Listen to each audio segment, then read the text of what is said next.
Hey, everybody. Good evening, good evening, good evening. See who we got in here tonight. Oh, my goodness, there's a lot of people in here. Hello, Ellen. How are you? Blockchain, Eagle Lover. I love how they notify me on live. It's the dumbest thing I've ever heard of. Radar's World. That's pretty cool. Blockchain, Big Kid, Arthur. Hello, good evening. Lisa, Michelle. Mary Michelle, I should say, because there's more than one Michelle that comes in here. Better late than never. Actually, you're early, better late than never. Just for the record. Drummondson, Starla, Lisa, Hill Mill Homestead. I think I'm almost to the bottom. Hippocrates, good evening. Yeah, so, hey, Indiana Mike, ahoy to you, my friend. Yeah, so let me explain the different background real quick to you guys. So, I'm broadcasting on my laptop. Okay, so this is not my typical computer I use to film with. But living free is hard, and what makes it hard is you got to be everything all the time, and there's nobody to call to help, and so we have gone through about 8 days now of pretty much no sun. And so because we've gone through 8 days with pretty much no sun, my solar system is maxed out, and we're struggling to keep enough juice in it to keep just the normal house going. So we are exercising what we call a red day. So we are in a red day, which is why you guys are getting us on the laptop. So we've been in a red day for for a little bit. Weeks. Yeah, it seems like it. And so basically, let's talk about that. What's red day mean to you, B? Red day means no laundry, no ironing, no long hot baths. Yep. It's more. It's no Instapot. Yeah, no Instapot. No artificial cooking methods besides wood, right? Right, wood cooking only. Yep. Yeah, I was trying to think what else. Yeah. It means that we look at the smart panel more frequently. Yep. A lot more frequently. Yep. For me, what it means is that I'm reluctant to turn on any big power. So, like, I'm not going to plug a big saw in. I'm not going to do any of that. And I have my battery-powered stuff, which is why I have battery-powered stuff. But yes. So it really cuts down what I'm able to go work on. Like, I really wanted to go to the shop and work on some more locust for bees cabinets. But I can't run the big planers and all of that stuff. I just don't have the juice. Well, you can't charge the batteries because the Milwaukee's are battery, but once those are down, you have to try to charge those. Yes. And those use quite a bit of juice to charge the Milwaukee batteries. Yeah, I think I missed some people up in here. Let me see here. That was Indiana Mike. Lori, hello. Rick, welcome, bud. Terminator. Lisa, let me see. Tabletop Farms, good evening to you. Hey, I was watching your guys' conflicted card game with Grumpy G. That was funny. Let me see. Where am I at here? Hilltop Home Place. Hello. Porter and Teal, hello. Yeah, you guys, for Porter and Teal's on here on Monday, I'll be on Porterhouse and Teal's on his live. And so I'm sure we'll be talking a lot about, living free and those great things. You're live. You're going to be live? I think we're going to be live. Do you know what time yet? I think it's 8 p.m. on Monday, Central Standard Time. Porterhouse, correct me if I'm wrong, but I believe that's what it is. I'm actually looking forward to it. Porterhouse is a good dude, and we have a lot in common, and we ought to get into some really good conversations. Hello. Horse Range Mountain Farm, hello. Daniel. Let me see here. Big Kid says, come on, you guys. You can recharge while running the generator for a few hours. It doesn't cost that much. I know. Except for propane, it does cost that much. Yeah. But here's the thing, guys. What amazing experience we get to have, right? These are all great learning lessons. And you're 100% right. I could use the generator to charge batteries, no doubt, 100%. But I try to resist doing so if I can. Now, if we ever got to a point where I could not go take a hot shower, that's exactly what would happen. Right. But we're just running on a red day, and this is good practice for us, Daniel Strong, how are you, bud? Dog Creek Farm, hello. Pat, hello. Rick, thank you, sir. Homestead Aquarius, hello. Okay, so I think I'm on the next page, huh? Hey, so I thought I'd share starting today with you guys. Today is a special day in history. Did you know that? I did not. What, December? Yeah. What? 16th. I didn't even know what day it was. Yeah. So what happened December the 16th? Hello, Randy. Glenn, hello too. What happened December the 16th, 1773? Oh. Any idea? No. Well, even Dixon, Radio Made Easy, says my grandparents' 66th anniversary was today, but I don't think that was in 1773. 1776, you said. No, 1773. Okay. Today is, nope, not the Constitution. You're close, Starla, though. Today is the anniversary of the Boston Tea Party. Oh. Yeah. Yep. So today, all those years ago, those the free men basically, they got up and dressed like Indians and they climbed aboard a boat. You get a little warm? Yeah, that's warm. Yeah. They climbed aboard a boat, dumped off a bunch of tea because they were not happy with the tea taxes and some of those things going on. But I thought I'd share with you guys an interesting thing that I learned about it, which was, so they were taxing the tea, right? And Americans were tea drinkers, right? Okay. And because English are tea drinkers. And so Sam Adams, who was our second president, kind of started campaigning against tea, saying things like tea was evil, et cetera, et cetera. And that's how Americans transitioned to coffee. And we are coffee drinkers predominantly in the United States of America, all because of the Boston Tea Party. Huh. Did Pretty not cool. know that. I thought that was pretty cool. I know I'm a dork, guys. I like that kind of stuff. I just absolutely do. You are. Gypsy, hello. I know I'm a dork. Sorry. Eagle Lover says I'll drink to that. Yep. Tonight's backdrop is better than the usual. Yeah, I like the backdrop better, but the camera's not as good. Like my equipment's not as good. I'm just using a laptop. So again, I apologize for that. But, anyway. The other thing too, guys, is that when you guys are talking in here, if you got a question you want to ask, put it in caps for me because it's harder to read on my laptop. I can read it, but not super good. And Big Kid, this backdrop. So this fireplace, put every rock on this fireplace behind me, and it goes all the way up. But actually, there's a interesting story. I don't know if I can show you guys here. If you look up here, see that deer? Oh, let me see here. I'm trying to figure out how to get it up there. Anyway, see that deer up there? I don't know if you can see it up there. Anyway, so that deer is really, really special to me. He cut me off. Sorry, pumpkin. Yep. So that deer is really, really special to me. Hey, Wendy, how are you? Because it was my dad's, and my dad once told a story that he never understood why I was such a rebel or why I was unique, because I've always beaten to a different drum. Would you agree with that? That's what he said. Right. And so beat to a different drum. Yeah. And so my dad, after killing this deer and having it mounted, told me that I should have it because it's a unicorn like me. And the reason why it's a unicorn is because it has 3 horns, right? Too bad you can't see that. Yeah. That would be... It's got 1 horn coming out one side, 1 horn coming out the other, and another one coming out of its forehead. So it's actually like a unicorn. And so he gave it to me. And then, my dad's passed now. But so my unicorn deer hangs up at the top because it's apparently weird like me. Yeah. Right? Yeah. Yeah, B did a great job. And this fireplace goes 3 stories tall. You're seeing just the 1 story here in the living room. But if you go outside, it goes up 2 more stories. And she rocked that whole thing all the way to the top, huh? Yep, I did. Yeah. What was that like? Yes, I did. I did not want to do it. Mm-hmm. But I wanted the rock on it. So. Mm-hmm. Yep. Yep. And you built me some sketchy scaffolding. And I learned how to cut on the tile saw.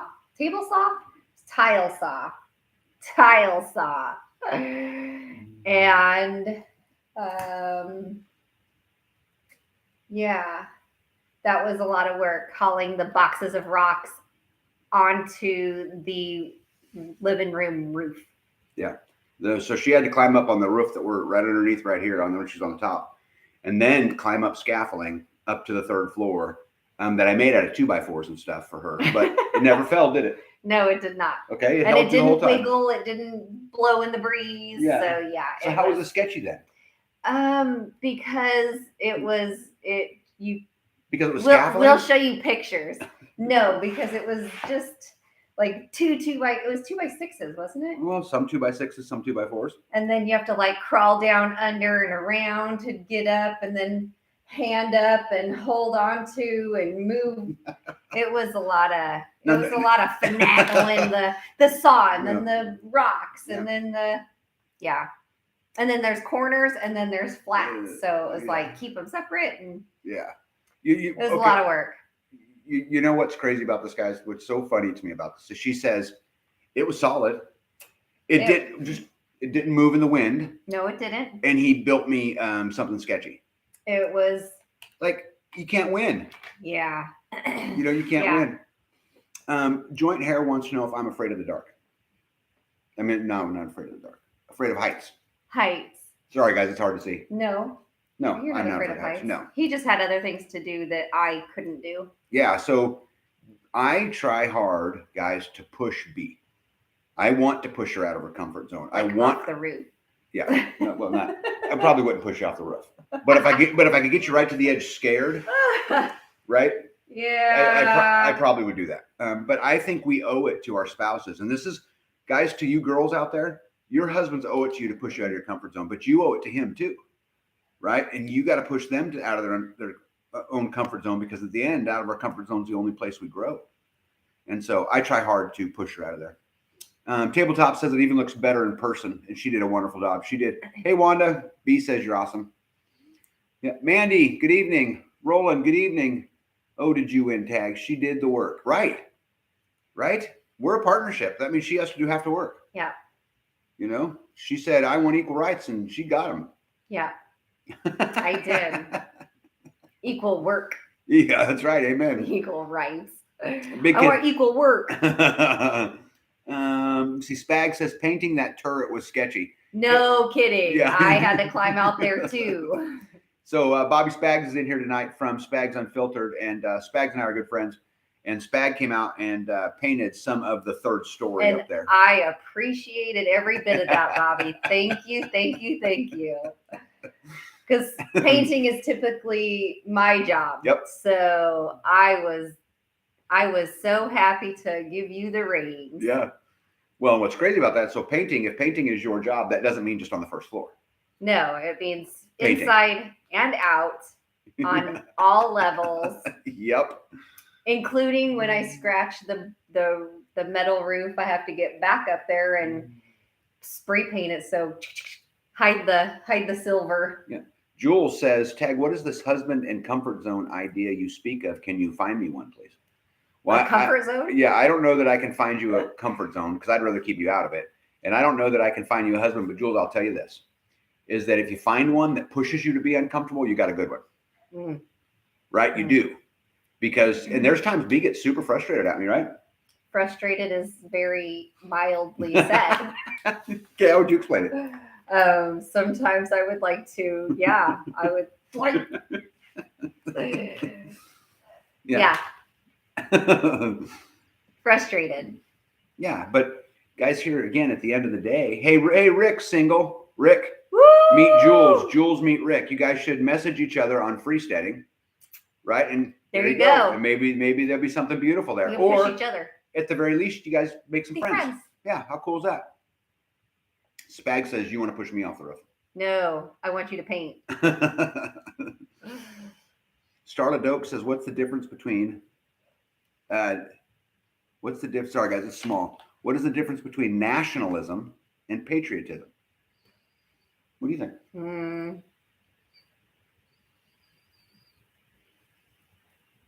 See, I've heard those words used interchangeably. Yeah. Right? Where they're one and the same, but I don't think they're really one and the same. What's that? You read Bobby's wrong. I want to push you. Oh, she wants to push me. Not Bobby. Yeah. She wants to push you off the roof. Yeah. Yeah. You wanted to push me off the roof. You can admit it. Some You're only lying. A couple times. Just a couple times. Yeah. Okay, yeah, I want to get back to that. Nationalism. I'll get back to it. Okay. Hold on. Sorry. Try painting off a free hook, aka a 40-foot ladder extended all the way. Yeah, I've watched Bobby do that. I wouldn't be up there too much doing that. Yeah, he's good at it.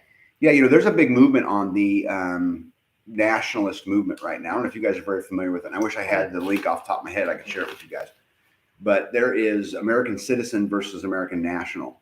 And I'm trying to read up on, I'm trying to become more educated. So Starla, if you know something about becoming a American national and that, feel free to speak up. I've been talking to Neethi, the pharmacist. That's what you were talking about. Yeah. And I'm just not totally up to speed with it. So I think to me, nationalism, and I'm probably going to butcher this, but I think to me, nationalism would be in its very nature, right? The first word is nation, right? So it's about, supporting your nation and, nationalism, being an American probably, right? And I think patriotism, that's a really good question. That's a good question. What would everybody else think? Yeah, I'd like to know. Yeah, I'd like to know too.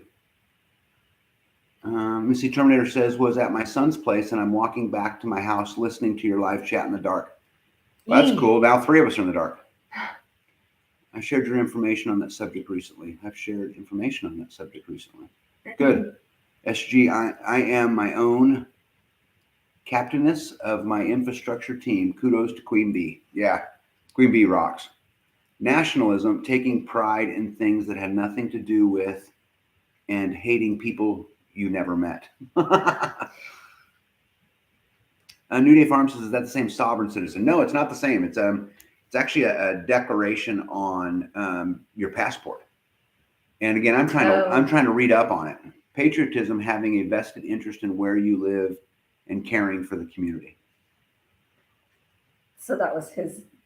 Yeah, Jules says nationalism. Learn to association with one owns. Okay, wait. One owns nation and support of its interest, especially to the exclusion. For debt? Yeah, for debt. I'm guessing that's what that says. Yes, I think I agree with that, that it's support of your own nation and your nation's interests. I think. All right, well, those keep coming on. What's my next item we got today? So we talked about the homestead happening. That the solar has been so interesting. We are learning a lot.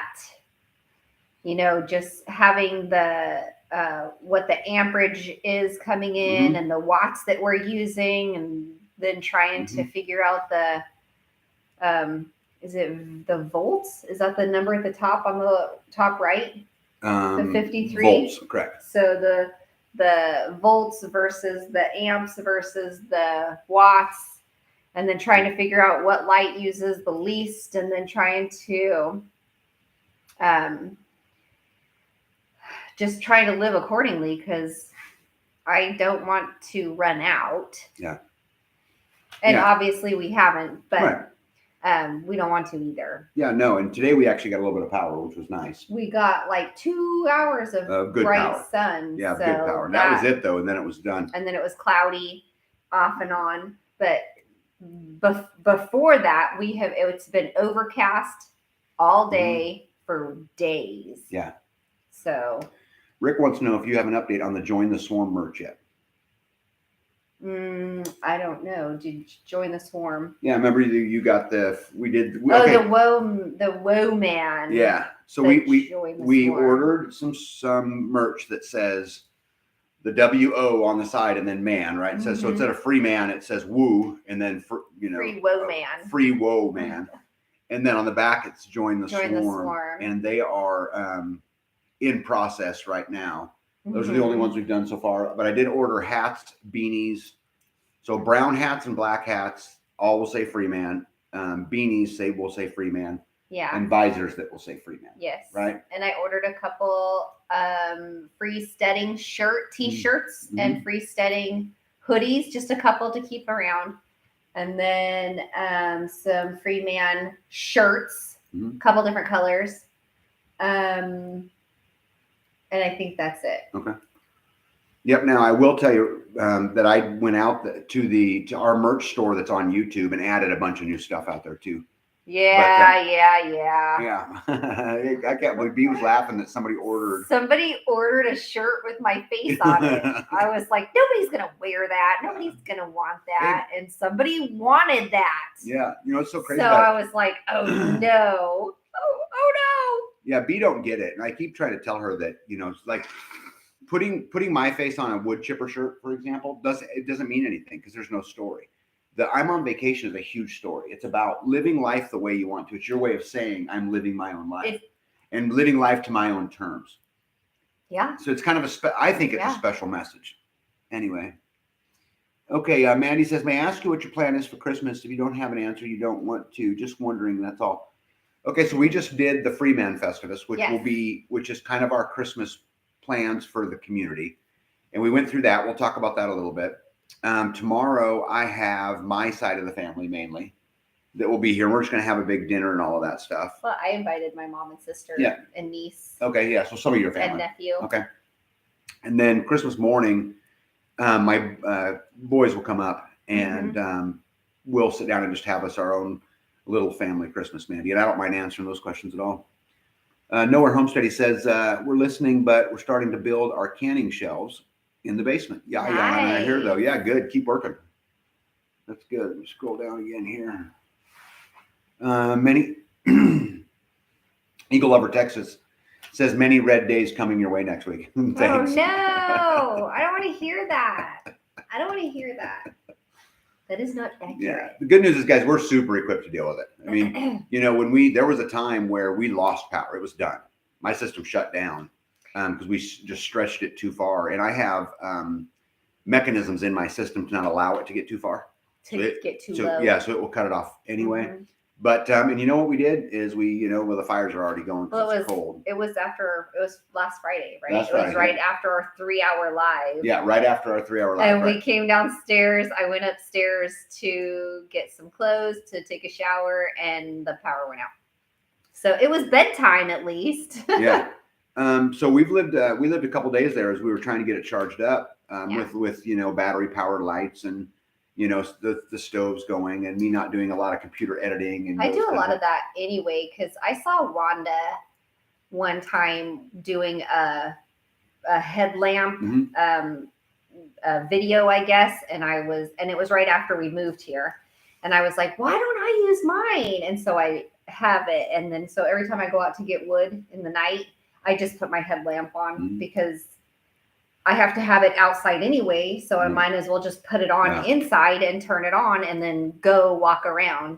So I use my headlamp in the nighttime often anyways. Yeah, so we'll be just fine. It may just limit the amount of videos I produce is really and how much laundry she can do. How much laundry I can do. Those kind of things. Yeah. Let me see. Big Kid says, my pond filled again with all of the rain and spillover. And the other side, I'm still working on. Yeah, congratulations on that. I could use 6 feet of water, my big pond. It's still plenty deep. But Jules says, patriotism is the quality of being patriotic, devotion, and to and vigorous support of one's country. Yeah, so those definitions, I think, Jules, kind of bleed together, right? Pretty hard to distinguish that because to me, they're talking about kind of the same thing. Hey, Skanes girl, hello. What did Tabletop says? Did you already? Oh, yeah. Okay, sorry. No. Oh, because Tabletop came over the Saturday morning when you turn the power back on. Oh, so we had waited until we waited and waited and waited and waited. And then company came over. And so we turned it back on. Yeah. And it's been on since. Tabletop wants to know if does it make me want to speed up getting more capacity? You bet. Yes. You bet.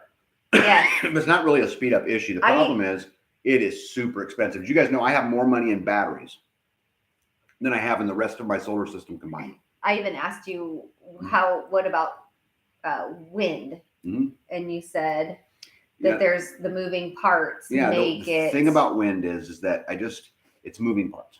Yeah, and another thing to maintain, and it's way up on the top of a pole, and so maintaining it, it would probably require me to take the skid loader out to be able to lower that mass down to be able to work on it if something went wrong. And at the end of the day, we have half the batteries I want to have anyway. Yes, half. And then remember during Thursday night when Jonathan was on, and he was talking about that graph of the wind, how the last, I think it's 12 months has been like excessively windy, higher winds than normal. And so if you have something like a wind turbine and the typical 30-mile-an-hour winds, I don't know what is that bad for it? No, No, but I mean, enough 60 and 70 mile an hour winds, eventually there's governors on it, right? That'll slow it down. They'll only let it spin so fast. There's some of that kind of stuff, but it's still moving parts, Yeah. right? I remember seeing that. Yep. Skins Girl's been worried about you and the storms. Yep. I think B's shirt is so cute. What's your shirt say today? It says, be kind. Be kind. Yeah, pretty cool. EV, hello. Scroll down again. Try to get to the bottom here. She don't know she's beautiful. Yeah, she don't. Then guys, don't tell her. It will ruin everything. It's a very nice family gathering. That's what it's all about. Yeah. We're going to try to do the Freeman Festivus every single year and try to just kind of make that our, our gathering, our holiday celebration. I had a good time. Yeah. I got to hang out with old friends. I got to hang out with new friends.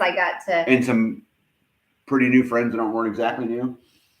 Yeah. You're right. Well, those are new friends. That's what I mean, new friends. And then I got to meet a newest friend. Yeah. So, I had a good time. Yeah. So, Indiana Mike. Yes. And MMR, we got to hang out with them. Yep. Sorry. Yep. I just kicked it. Yep. They came down, and so we got to do some hanging out, which was pretty cool. And then somebody that I have already met, but you had not met. Oh, yes. Elle. I got to hang out with Elle. Yeah, I can't call her Elle. Well, I was gonna suggest Margaret Houlihan. You cannot call her Hot Lips. Hot Lips Houlihan. That's right. That was her nickname. I forgot about that. We could call her Hot Lips Houlihan. You're gonna be in so much trouble. I'm gonna call her Houlihan anyway. Yeah. So I'm gonna call her Houlihan. I got to hang out with MMR. I got to hang out with some old friends. I like it. I'm having a good time. Yeah, one of the things we did there that I thought was pretty cool is we collected a list of skills and just things that people sell and those kind of things went into a notebook, and another list for a newsletter because someone in the community has volunteered to create a monthly or quarterly newsletter for the community, and we're gonna name it, and maybe everyone will submit articles or whatever it is, and just the gatherings and the things that go on in the community. And so I'm looking forward to. That's a good idea. Yeah, trying to figure flush all of that stuff out. Well, then everybody can have everybody's information. Yeah. So they don't have to come through us to get to somebody else. I think that's a great idea. Yeah, Black's Tropical's here tonight. What's up, Soul Sister? Yeah, I don't know. Are you going to? Have you decided whether or not you're going to go down and speak in Georgia? So on February the 22nd to the 25th, I'll be speaking in Georgia at the Next Steps conference. If I have a moderator in here tonight, if you put a link in there, that'd be great. And so basically what they're talking about is the counterculture and the counter economy. And so it's kind of right up my alley and the things I like to talk about. And so I'm going to go down and speak down there in Georgia on those days. And I know that Black's Tropical has been invited to speak on the homesteading front. And they're amazing homesteaders. If you guys watch them, I wish we could grow half the stuff they grow down there. Yeah. Bananas and, pineapple. Yeah, I mean, all that crazy stuff. I'd absolutely love to be there. Let me see here. Tag, I did a video on hauling your own water. Yeah, Terminator, we know you did, B. Yes, I watched it several times, actually. Yeah. I am impressed. Yeah. You are tough. Yes. I'm thinking, gosh, there's got to be an easier way. Yeah. Even like a pump of some kind. Yeah. Hypocrisy Garden says, yeah, I've got 8K in batteries and haven't even hooked them up yet. Yeah, guys, batteries are so expensive. Yeah, I've got 10 of them at $2,500 a piece, and that's half of what I need. Yeah. And again, the thing about a battery is it's not just going to be there forever, right? You're going to burn through them. Seriously? Yeah. Seriously. It's not a moving part. I understand, but it only has so much life. It has so many cycles in it. So the good news is that hurts. Yeah. How many years do we got? They come with a 10-year warranty. But lifespan's about 20 years. Wow. So we'll be replacing them all. That's why it's important that's another reason why, guys, you buy lithium, because I can just add another battery or add another battery. I don't have to replace the whole bank. It doesn't damage the batteries. Yeah. And so we can, if every year we add 2 batteries, then once we get to the 20-year mark, at the end, we were just taking out those back 2. You're never really down. You're not down 8 at a time. Right. Right. Cha-ching! DW says, do you have a well and a backup 12-volt pump? Do you like the backup pump? Yeah, so we have a well. Yeah, I have a well. I actually have 3 water systems, and all of those water systems have their own pumps. Mm-hmm. So do I have a backup? Yes, I have a backup. You have a backup I have for the 3. backup. Yeah, I have 3 different sources that come in, but all of them run on my solar system. Okay. No, we have gravity. Well, I didn't even count that one. Oh, okay. But yeah, that'd be a good thing to talk about too. So one of my toilets in my house is fed by gravity to the water tank that feeds bees' greenhouse. And I just did that so in case for some reason I could still have sanitation, on that part. Yeah. Obviously, I can get water out of my rain systems without power, and I can get water out of the ponds without power. The well would be hard, and I'd like to put in a hand pump at some point. That means B would be climbing to fix the wind power. Ooh, who said that? Eagle over Texas. Come on now. Yep. Jules says, is there a difference with only a very slight similarity between nationalism and patriotism? Go back up because I reposted the nationalism definition. Okay. Oh. I will after this, but I'm having a hard enough time keeping up right now. Well, and you get lost when you try to go back up. Tag, did you see the 100-watt thermo generator I linked on freesteading that runs 100 watts all the time the wood stove runs? Yes, and this is something, Big Kid, I really would like to explore. I want to sit down and understand how it works because I'm notorious for changing things. But yeah, I really like that idea. Because at 100 watts, you could pretty much keep, 4 lights, probably more than that, 6 LED lights running the whole time, just using the power of the stove. Wow. The heat. So if you want to maybe learn about it, it's called a thermo generator, right? Okay. And there's a post on it on freesteading. Okay. From Big Kid? What's that? From Big Kid? From Big Kid, yeah. Let me see here. I have a Be Kind ball hat. Yeah. Oh, cool. I think I'm Be Kind. Let me see. Well, you skip what did somebody said something about Hot Lips Houlihan? Oh, maybe it's Margaret Houlihan. It's not as easy to do this on this computer. Skins Girl says, I went to Mardi Gras one year as Hot Lips Houlihan. See, that's a good name. Hot Lips and Ferret Face. I miss MASH.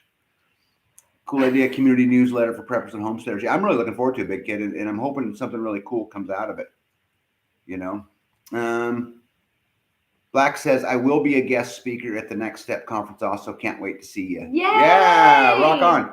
So I believe, and Black's Tropical, correct me if I'm wrong, I believe they'll be speaking on day 2 in the homesteading part. Because there's a homesteading part. There's a, like I'm going to be speaking on the counter technical culture, right? And how to escape, modern technology and the effects that it has on you. So we'll be speaking on different days, but this is actually cool because that means I can sit and watch Black's Tropical's presentation right on it. And so I'm super glad, Soil Family, that you guys are going to be down there, and I can't wait to meet you.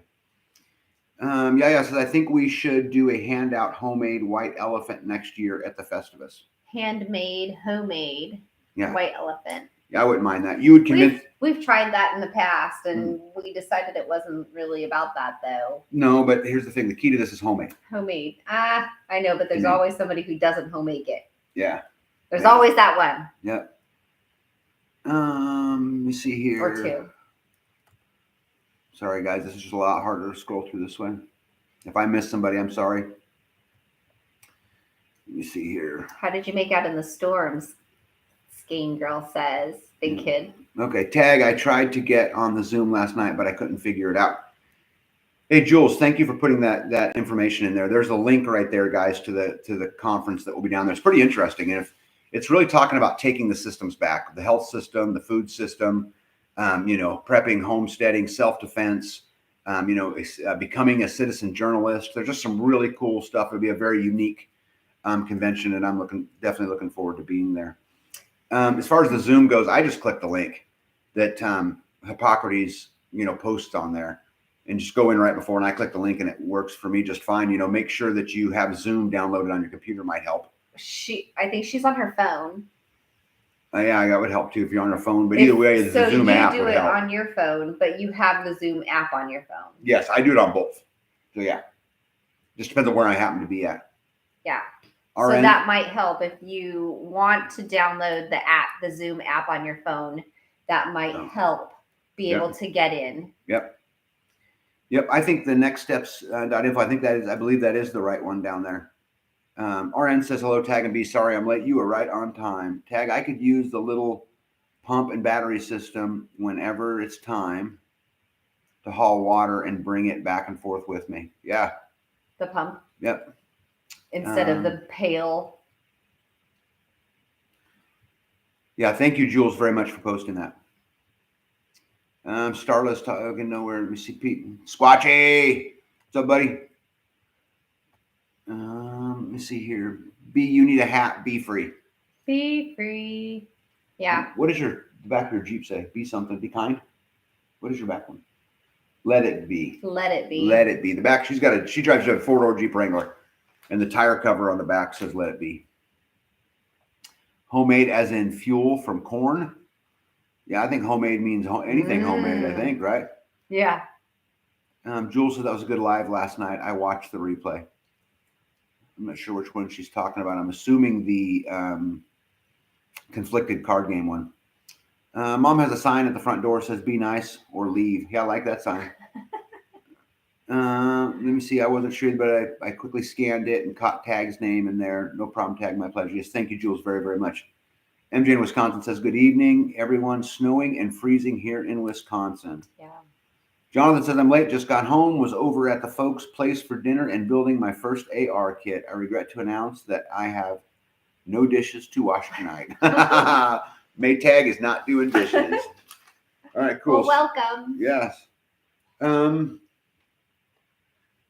thing I want to talk to you guys about. So we did a Christmas art contest on Freesteading where you had to be under the age of 17, and Danny from Deep South, Danny and Wanda from Deep South, and Crazy Days, Bobby Spags from Spags Unfiltered, and then us. We're each going to pick some winners out of there and then hand some stuff out. So we've all picked our winners, and I'm going to do a video this next week, but I wanted to congratulate Liberty and Freedom, which is their names, or at least the names they gave me, on their art contest. And so we'll be sending it out, and I'm going to let them pick from any Life Done Free swag they want. They want a hat, they want whatever they want, and we'll ship it to those kids. And super, super cool. But anyway, I'm going to do a video on it here pretty quick. Do they know that they won? Well, I mean, outside of you just saying that, did you already contact them? No, I've not contacted them yet, but I did a post on Freesteading announcing that I picked the winner. Okay. But I will. Let me see here. Turnip greens are going wild. We are finally supposed to get temps in the 15-degree range next week in Alabama. 15. And what's up with the weather? Attaboy Maytag. Freezing here in northern Arizona. Yeah. Yeah, it is cold here, but it's not freezing. Let me see here. Randy says, hey, Tag and B, haven't seen you lately. My wife was diagnosed with pancreatic cancer, and we would appreciate your prayers. Yeah. Hey, Randy. Hey, everybody in here tonight. There are 84 people in here tonight.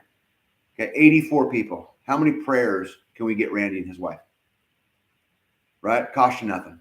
How many prayers can we get them? Let's everybody say a prayer for Randy and his wife for a speedy recovery. Okay, Randy, you got it, buddy.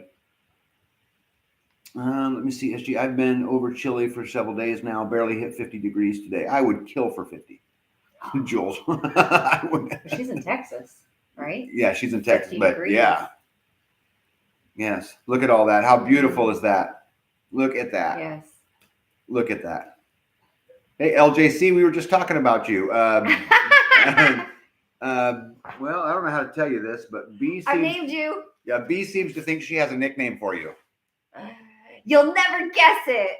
Yeah. You don't like it, huh? No, it's not that I Come don't like it. It's on, funny. get on board. Yeah. Yeah. So anyway, so B thought that Margaret Houlihan was a great name. And I said, B, you can't give a girl the name Hot Lips. I forgot that Margaret's nickname was Hot Lips. I forgot. Yeah. But I like Houlihan. Yeah. Houlihan it is. Yeah, Houlihan's pretty cool. Aye, aye. So anyway, welcome to the party. No whining, thank you. LGC says, haha. Yeah. So why don't you talk about that? You spent a little time with Jeanette and with Houlihan. Anyway, yes, you spent a little time with them. And yes. Actually, we got to chatting and I didn't even notice that people were like cleaning up around us. And then we were just talking. And then I saw out of the corner of my eye, the kids were getting ready to leave. The mom was like, all right, we're going to go. And little boy came over and gave me a hug, said, I got to go. And I was like, you're leaving? And I was like, looked around. I saw everybody was like halfway. The tables were kind of being cleared off and the food was already being picked up. And I was like, oh, I'm going to get in trouble. So I had to jump up and start picking stuff up and cleaning, getting ready to go. So I got lost in time and chat, and I enjoyed our conversation. And then we went out and trampled through the woods a bit, and just like little girls back in the day, 12 years old, running through the woods. And I forgot you guys were still back there. And then I said, oh gosh, I better check my phone. And sure enough, you'd already called trying to like get a hold of me. And I'm like, oh no, I'm going to be in trouble again. Well, it actually reminds me of going shopping with Bee at Walmart. Oh, come on now. Seriously. Because we were there together and then and boom, you're I'm gone. gone. You're gone. Oh, good thing I had my own car. Yeah, I had a good time. Yeah. It's funny. Bee had said to me, Houlihan and MMR, for you guys, Bee had said to me that she felt like a little girl. Because what they were doing is they were, walking around the woods and they were looking at every plant and what was we it. Were seeing if we could put our arms around the trees, and we found an old junk car and a bottle that had like wiggly lines and a dead raccoon. Yeah, it was a good time. Found a deer stand that probably shouldn't have been there. Nope. Yeah, it was cool. We found some Kentucky coffee trees, which aren't native to here. That was pretty cool. That's right. Right. Yeah, all kinds of good edibles. Oh, there was some yucca up there too, which Indiana goes, well, that's interesting because it's still green, and so everything else is kind of dead. And he goes, well, that's an interesting. And I'm like, you don't know what that is? And he said, no. I said, it's a yucca. And there were like 3 or 4 plants there, so you can make flour out of it, make some bread, make cordage. The good stuff.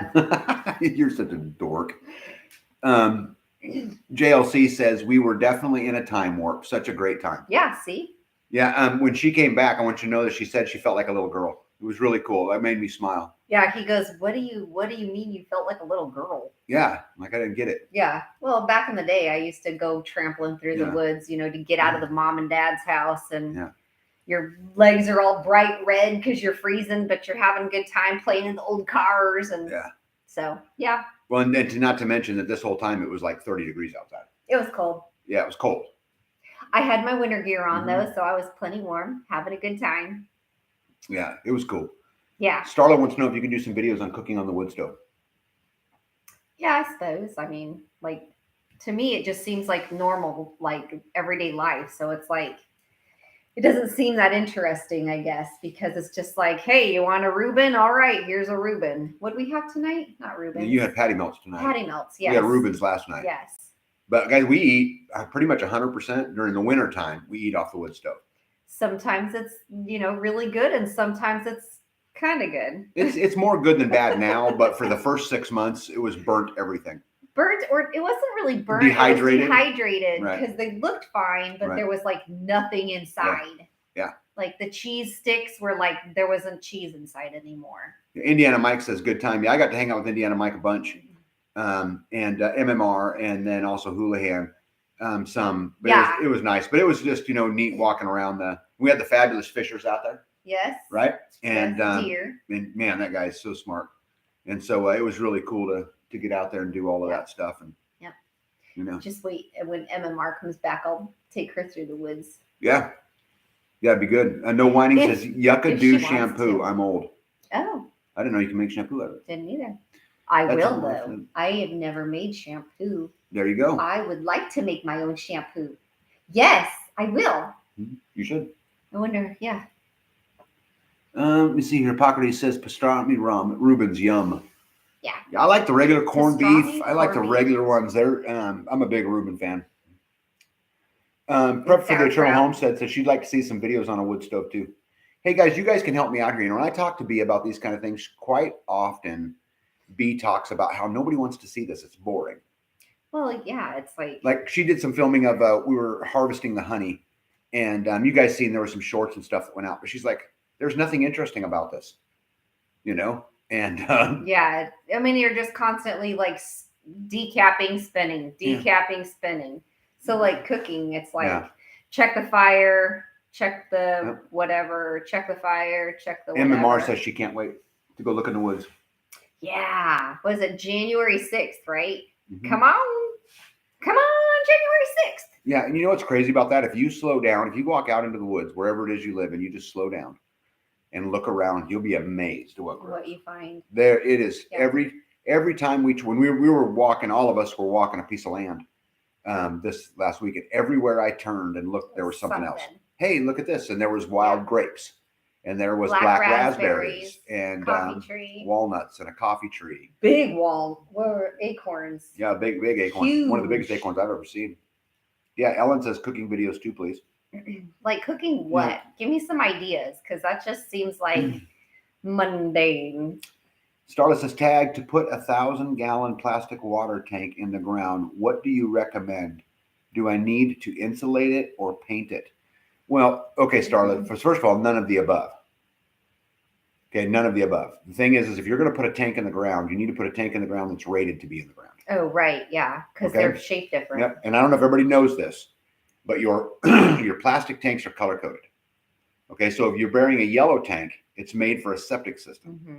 Okay, so which you could still store water in it, but it's not necessarily a food-grade plastic. Okay, because you're going to put weight, waste in it. Poo-grade plastic. Right, a white barrel, a white tank, for an example, is potable water. Right. So you want to put a white tank in the ground. This is what I would do. Put a white tank in the ground, and you don't need it black because the sun can't get to it. And then you can put it in the ground. The thing is about insulating it, you don't really need to do any of that stuff. As long as you get it down in the ground a little bit, make sure there's a couple feet of dirt on top of it, it will never freeze. And unless maybe if you're in the Antarctica or something, it would. In my location, it would not. Indiana Mike says, I want to see a video on fair market chicken value. Yeah, me too. Yeah, maybe Indiana Mike, when you get out here, maybe you and I will tackle that video. That'd be fun. Mary Michelle says, I want to see lotion, soap, lip grease video, also how to make and use tallow. You do all that. Tallow, yeah. Right. I need to render, but I gotta wait until summertime for that, because I need full electricity all day long. Yeah. Because if I'm going to do it, I'm going to set up 3 roasters and I'm going to do all of it, because it smells and it's an all-day babysitting job. Yeah. And I've got plenty to render. Ellen says cooking anything in the wood stove, bread, pies, roasts, etc. You do that every day, Bee. Yeah. So. And it just takes, like a roast, it literally takes all day. Yeah. Homestead Aquarius says, yep, so much people miss by not looking at everything on their land. Mm-hmm. They should slow down and see what they have missing. I call it slowing down to the speed of nature. Or quit mowing too, because that's another big thing. We mow and mow and mow, and then we come back and I'm like, hey, there's St. John's wort over here. Yeah, and we found turnips, we found grapes, we found all kinds of berries, we found mulberries, we found what were the berries we found on the other side of the dam? Gooseberries. Yeah. And there was a patch over there. Well, the neighbor mowed it down because of the Lespedeza, but there was a gooseberry over there. The bush was like, I don't know how big that. How big is that? It was huge. 4 feet. It was huge. Yeah. But he mowed it down because it was just in amongst everything. It wasn't marked. It wasn't. Yeah. Starla, an underground blue tank is also water rated for potable water. So a blue tank would be fine. Above ground, you don't want a blue tank or a white tank. I'd rather have a blue tank, but you really want a black tank or a green tank, because it keeps the algae from growing, or it helps prevent the algae. It does help too. Packrat says, how about something that's rather tricky to bake? because of temperatures, but you've learned to do it on the wood range anyway.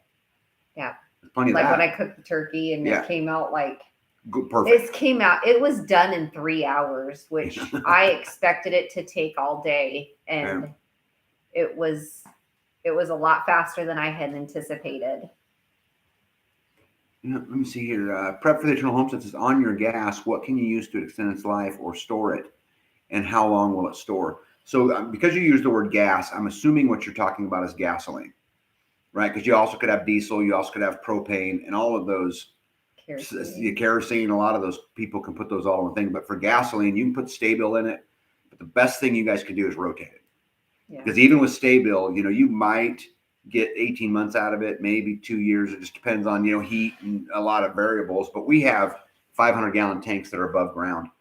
And so we're just always using it and filling it and using it and filling it and using it. I have a wholesaler who comes to my farm and fills it up. Diesel will last a little bit longer than gasoline will. Kerosene's even further, and propane's even further than that. Yeah.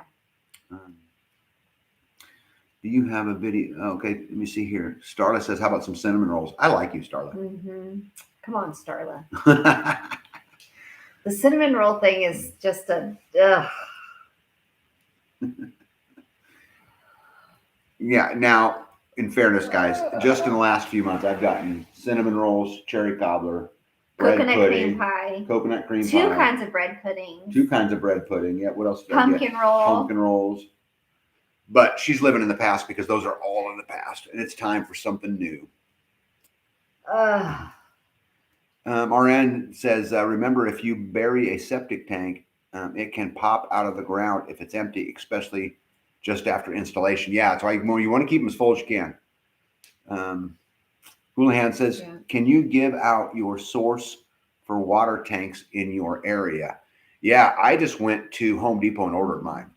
And it came on a big truck. Yep. It was a lot bigger than I had anticipated. Yeah. It came on 4 pallets. Yeah. Well, which tank? Stuck together. The big one? Is that what you're talking about? No, they're talking about the cistern tanks, which I just put them in my truck. But the ones that are big, the big 3,000-gallon tank. Yeah, we had to have hauled here. It was so big. Came on a truck. It was so big. Yeah. We were walking on our property today and saw a flock of wild ducks visiting. Nice. And woodpecker in the trees. All kinds of wildlife. Yeah, guys, we love it. We sit around and watch the deer. Well, the deer come right to the back deck. Yeah, guys, they're getting so friendly with us out here because we don't mess with them, that they literally are coming, 30 feet, 20 feet from us. Yeah. And, you get too much closer, they'll run off. But I was just today out there staring at them, just in awe. They were kind of bucking around and playing with each other. They were like the dogs do, trying to play with each other, jumping around and kicking their back legs and just... I thought it was a young, frolicking. Yeah. Mandy says, we have a water tank dealer about an hour from us, but man, they are pretty expensive. Yeah, guys, when I went and looked for water tanks and I searched everywhere, it was just as cheap just to go to Home Depot. Mm-hmm. And just with all the mainly because of shipping, I could find the tank cheaper. But by the time I got it to me, it was significantly more money. Yeah. Anyone heard of American Roots on how their move is going? I haven't talked to Jess and Joe probably in 10 days, probably. But I need to send them a message and make sure. I know they're just buried, just trying to get it all done. Yes.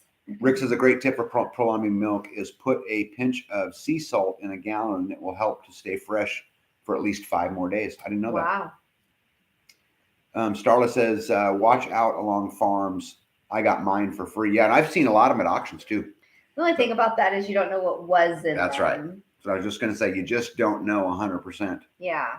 What's in them. Joint Hair says, we have done living in our trees. We have dove living in our trees. Cool. Oh. Home Depot had 2,500-gallon tanks for $2,200 all summer.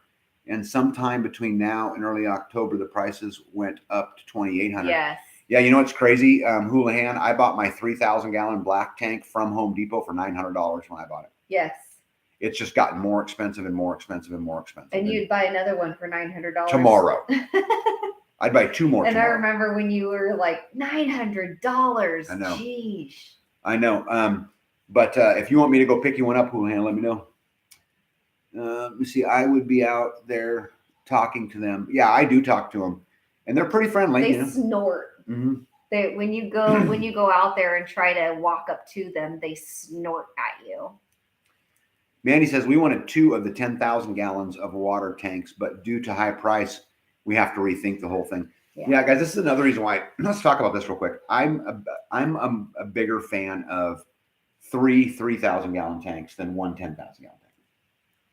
And the reason for this is it just gives me options, because what I can do is I can duct all of them into a manifold. Something happens, one breaks, so it gets polluted, dirty, whatever it is. I can turn one off without turning the other ones off. And I think that having a backup to your backup to your backup is just really good. Smart. You know? Joanne Harris says also many hawks that use the power lines as roosts. I don't have any power lines on my property, so I don't watch them, but there's plenty of hawks. Rick wants to know whether raw or pasteurized. Hippocrates says also might pay to learn how to read the markings on those tanks as to when they were manufactured and see how much UV they've already seen. Yep. That's actually a really good point. Yep. My goal is 10,000 gallons of underground water storage and going to do a shipping container one too. Yeah, shipping containers are not meant to be buried. I know a lot of people who have, even just halfway, and over time that pressure of that dirt just collapses those walls in, because they're just not. Now, if you reinforce them with concrete or steel or something, but if you do that, then you might as well just pour the basement, right? By the time it's done. No, I went to a herbal store. They had all of the ingredients on the shelf. I bought it and they ground it up for me in separate bags and then gave me the recipe. That was nice. Nice. All right, what else I got on my list? I'm pretty caught up. Yay! Yeah. Freestanding marketplace. I want to talk to you guys about that real quick. So because the app is out, we're still fixing some little things in that, but we're kind of starting to turn our attention and having real discussions about the marketplace. I put a post out on Freestanding that asked who would be interested in having a store, and what do they like about what they're doing now, whether it's on Etsy or wherever it is. And I've had some responses back, but if I don't get a ton of responses on this topic, I may drag my feet on getting the marketplace out, because at the end of the day, guys, you have to understand it's a lot of money. Yeah, it is just a lot of money, and I know I'll recoup the money with seller fees or whatever it is, but eventually, but it's going to be a whole bunch of money up front. If there's not a lot of people there who want to use it, then we might as well not. Yeah. Shipping container on top of ground like a swimming pool. Yeah, but I think I would argue the same argument, Starla, that if you put it on top of the ground, now you've got the pressure inside, and so that water is pushing out on those walls. Those shipping containers are really strong at the 4 corners. Yeah. Right? So I guess I would argue it differently. If you wanted to do a swimming pool style in the ground, I would bury it in the ground and then keep it full of water so that the pressure is equalized. Yeah. Right? Because either other way, I think you're going to have, or potentially could have. Yep. That's smart. Yeah, maybe if you're going to fill it with water, you should bury it so that at least halfway. Right. So that it doesn't bulge out. Yeah. Well, even that though, but I think what I would do is I would still weld it up and put some bracing in there, and because you just got the amount of pure pressure that dirt puts on and that water puts on. Yes, and it's not always going to be full, because just like we went through a drought. So right, it is significant. Yeah, like a beer can on its sides. Yeah, exactly like that. Grateful Hearts Rants, exactly like that. And I would be concerned. Rick, you can put silver coins to keep raw milk longer. It's been told that on the wagon trains they used silver coins to keep milk from spoiling. Wow. Big Kid says, tag, maybe wait until freestanding has 50 or 100K. Yeah, and that may be the case. We'll see how it goes. I think I'm still going to work through trying to get it built conceptually in my head, to make sure I understand, is it Amazon or is it Craigslist, right? And I'm leaning more towards the Amazon model, but we need to work it out. Hippocrates Garden says, shipping containers have wooden floors, not good for berry or full of water. Thinking. Yeah, they really are designed specifically to stack, and that's all. Yep. Thank you, Tag. I will be reinforcing it too. Yeah, I would. And then to Hippocrates' point, you got to make sure you deal with the floor. Yeah. But here's the thing. You could take the wood floor out. If you were going to bury it, I would take the wood floor out, and then I would pour 6 inches of concrete in the bottom of it and lock that metal down into that concrete. And then I would go in and waterproof paint the whole inside, right? Seal it the best I could seal it, because over time, you know what water does, right? And then maybe reinforce it on the sides with, maybe concrete dead men or something to help strengthen it. You want them to put dead men in it? No, a dead man is like a wall. Like, so when you build a concrete wall, you could put a little wall that stuck out a little bit that stopped it from tipping. They call it a dead man? They call it a dead man. That's weird. Yeah. Started Oak, I built swimming pools from about the 90s till 2005. Yeah, so Big Kid, what would you recommend building a pool out of? I would recommend concrete. What do you think? What about building a water cistern in the ground? I have seen some people using earth bags as a well.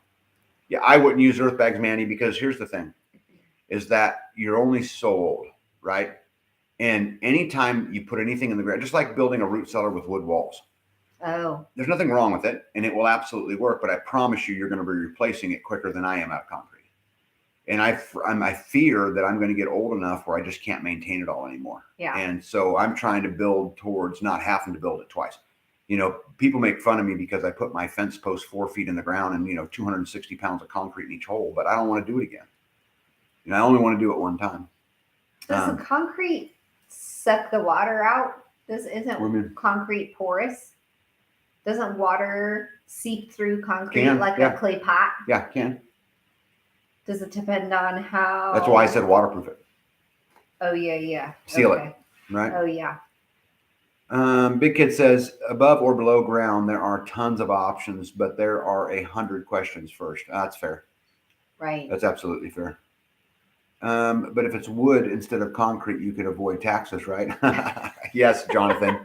Jonathan, you win the taxation award tonight. You are 100% correct. A lot of people think concrete is watertight. It is not. You must seal the concrete to make it watertight. Yep. And yes, B is correct. Yep. All this digging and burying, wondering what y'all trying to hide. Just water storage. Yep. With dead man.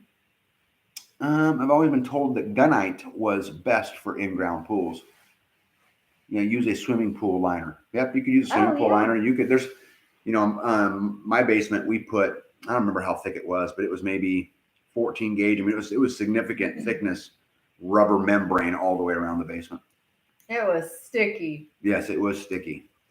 I see your point, and I'm with you about doing it right the first time. So what would you recommend for building water cistern? I would either build it out of concrete or I just buy one of those big plastic tanks. I really like the plastic just from this aspect. It's going to be there a long, long time, right? The downside to it is it can float, right? Like if you don't keep it full, it can actually come up out of the ground. So you got some of those. So there's pros and cons. It would come out of the ground only if there was water like pushing it up, right? Yeah, because if it's just dirt, dry, it should never move. Okay. Babe, on our front gate at the property? Yes. Top of the property. You know how there's 2 rings? Yes. Okay, and so we have 2 rings that sit on my gate. The ground moves. And so you can shut the gate and just clip it on that ring and it'll go through both of them and it's locked. Yeah. But through the year they move. They go back and forth like this. In the wintertime they're closer together.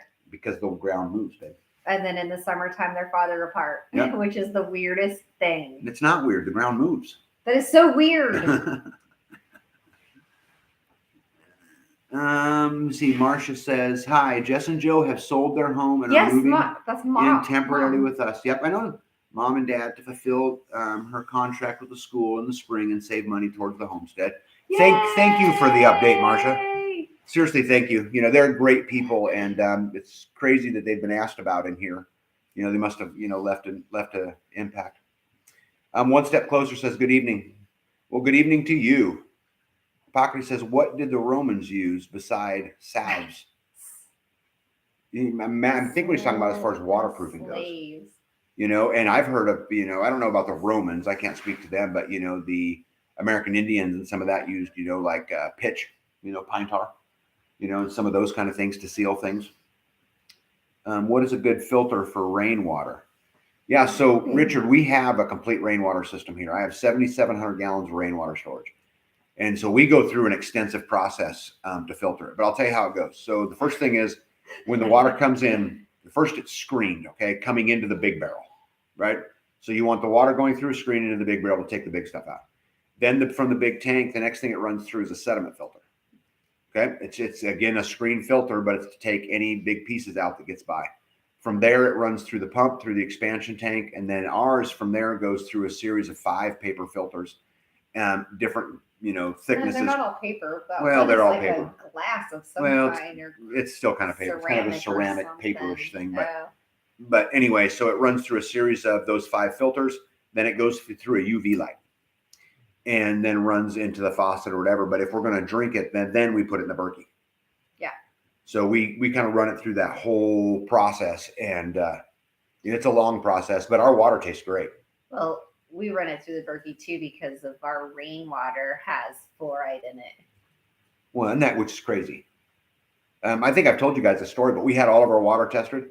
So the well water and the rainwater and all that. And the rainwater was the cleanest of all of them. The rainwater? The rainwater was the cleanest. Well, because the well water was hard water. It's hard water. It had hard water, but it was had perfectly fine to drink. Perfectly fine to drink, right. But the rainwater was the cleanest water. But the rainwater tested positive for fluoride, and the well water did not. Correct. And so the question is, how did the rainwater get fluoride in it? That's what I want to know. Now, I've heard all kinds of stories about, what would cause it, but Big Kid says cisterns were made out of cinder blocks coated with hydrated lime for 100 years. Cool. Once a plastic tank forms a suction in the ground, it may not pop out of the ground, but if the tank becomes empty, it could have pressure put on it from the ground around it. Yep, good said. Well said. Naughty Heathen, hello. Welcome, my friend. No whining says chemtrails. Yeah. And actually, the thing about, I've heard, and I don't know, I've not taken the time to do all of this, but from what I understand, fluoride is a byproduct of aluminum. And if they're spraying aluminum in the air, which is what they've even admitted to doing, then that could create fluoride, if from what I've read is true. Richard says, have you done a video on your water system? I have. If you go into my videos, and that'll be a while back. You've even changed it since then. Yeah, and I've even rebuilt it since then. But I have a video of me installing the whole rainwater system from the line that comes in from the tank from right there all the rest of the way. Just the rainwater, though, right? Just you the didn't rainwater. do anything with the well water. It was already buried. Yeah, we have a little bit of filming on the well, but the rainwater system, how I built it and everything's in a video. Richard Starter says, I wish I could drill a well in town, but I have no way of doing it. Yeah, well, I would not want to dig a well by hand. Jamie says, I'm 49 now, and as a kid, we had a cistern concrete block sealed with damn tight years. Is that right? Yeah. Sorry, it's hard for me to read it. Would it be counterintuitive to use a micro hydroelectric generator in line with your output or your input? Well, the problem with that, Daniel, is that if I could get some gravity power from the water, like at the bottom of my dam, for example, I could turn the water valve on and you could make some electricity that way. But right now I'm using solar power to move the water around. So it'd be counterproductive in that case. Skinsgirl said, I was planning on using a couple of blue barrels and filters on its way to the cistern. How many would I need? I have seen several systems. Okay, I was planning on using a couple of blue barrels as filters. You know what? This is actually something I would love to explore more, Skinsgirl, is being able to making our own filters. Yeah. And getting it to work all properly. Because right now I'm dependent upon filters. So I don't know how many it would take, but it would be interesting to do a couple blue barrels that had, charcoal in it and sand in it and gravel in it and some of those things and see how that water tested coming out the backside. Yeah. Maybe we'll do that this spring. Yeah. Each of those are individual on the periodic table. Are they? Yeah, I read an article that said it was a byproduct of aluminum, but anyway, trying to dumb us down. Yeah, something's going on for sure. Jamie says, years ago, I don't know if damn tight is still made. Yeah, I'd never heard of it until you mentioned it, Jamie. Government is just trying to help keep your teeth clean. Well, that's nice of them. Thanks. Man, I'm from the government and I'm here to help. You guys should be ecstatic. Most of the larger homes in Honduras have cisterns, mostly made of concrete blocks. Yeah, we chose plastic, and I have 2 cisterns. We chose plastic on both of them, mainly just out of convenience and cost and, all of those things. Sorry, I hit send before my sentence was complete. Yeah, that's okay. I got it. I didn't write it first, but I got it. Okay, where's my list? I thought it was cool that today was the anniversary of the Boston Tea Party. Yeah. I thought it was. Good thinking. Yeah. According to Google, fluoride occurs naturally and is tag if you had 2 ponds and a solar pump storage, think big water batteries. Yeah, I actually have 3 ponds, and I actually have my ponds are all. So I have 2 that then run downhill into 1. So I have downhill out of the 2 ponds. Yep, I can't wait to spend some time on the homestead fiddling. I cannot wait. Instead of building. Yeah, Evie says about 2 weeks ago, YouTube channel Kane Cottrell, late bloomer, did a video and tested her rainwater, and they found E. coli in it. Oh, the tester said they're seeing more and more weird things in the rainwater these days. Wow. Yeah, guys, this is why I think it's critical that you treat any water. I wonder if it was off their roof. I wonder where can we go watch that? Yeah, you can, but it probably may have been bird poop or who knows where it came from. But this is why I would UV light everything. UV light should be the last stage of, in my opinion. We should probably test more frequently. All right. Well, I mean, Mm-hmm. Jamie says, we caught rainwater from the roof, and I went through a bunch of creek rock and sand, and then it didn't rain. They trucked city water in for our cistern. Yeah, ouch. Yeah, it's weather's weird. Released from the rocks into the soil and water and air. So fluoride is released from the rocks. Eagle lover saying into the soil and the water and the air.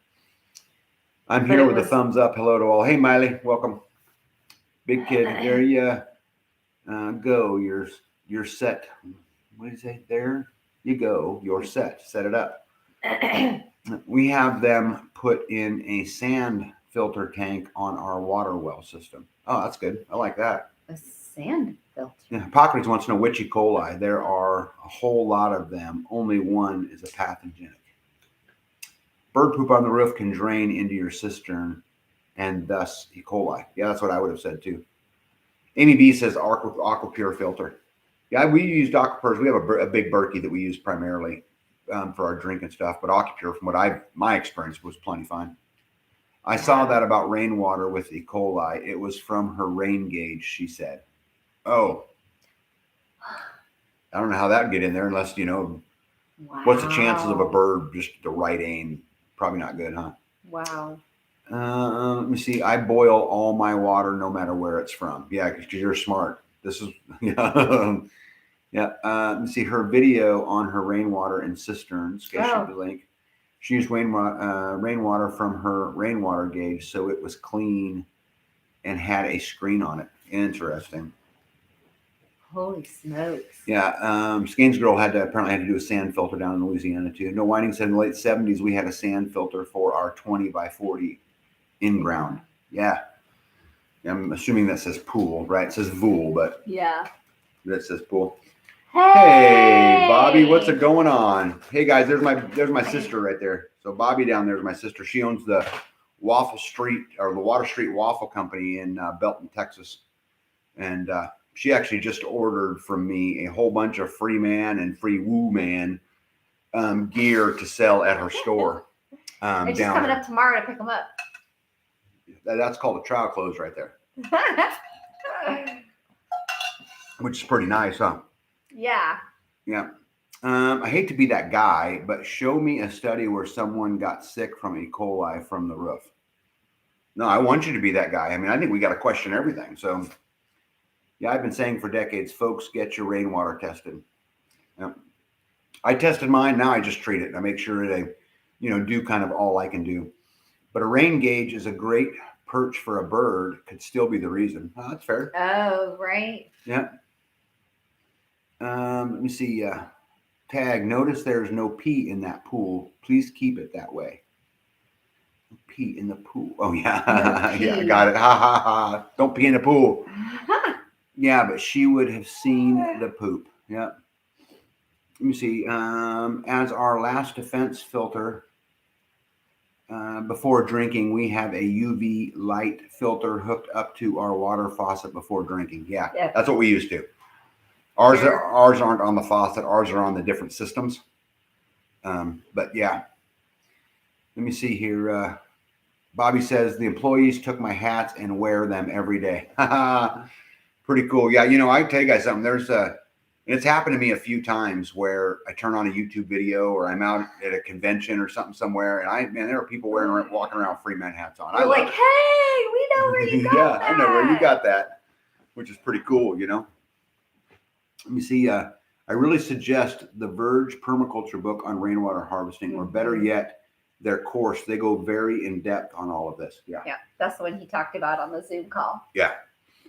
Yeah, which was good. Yeah. You guys should join us on the Zoom call. Where did you get your UV thing? I think I got mine from Home Depot. Yes. Is that right?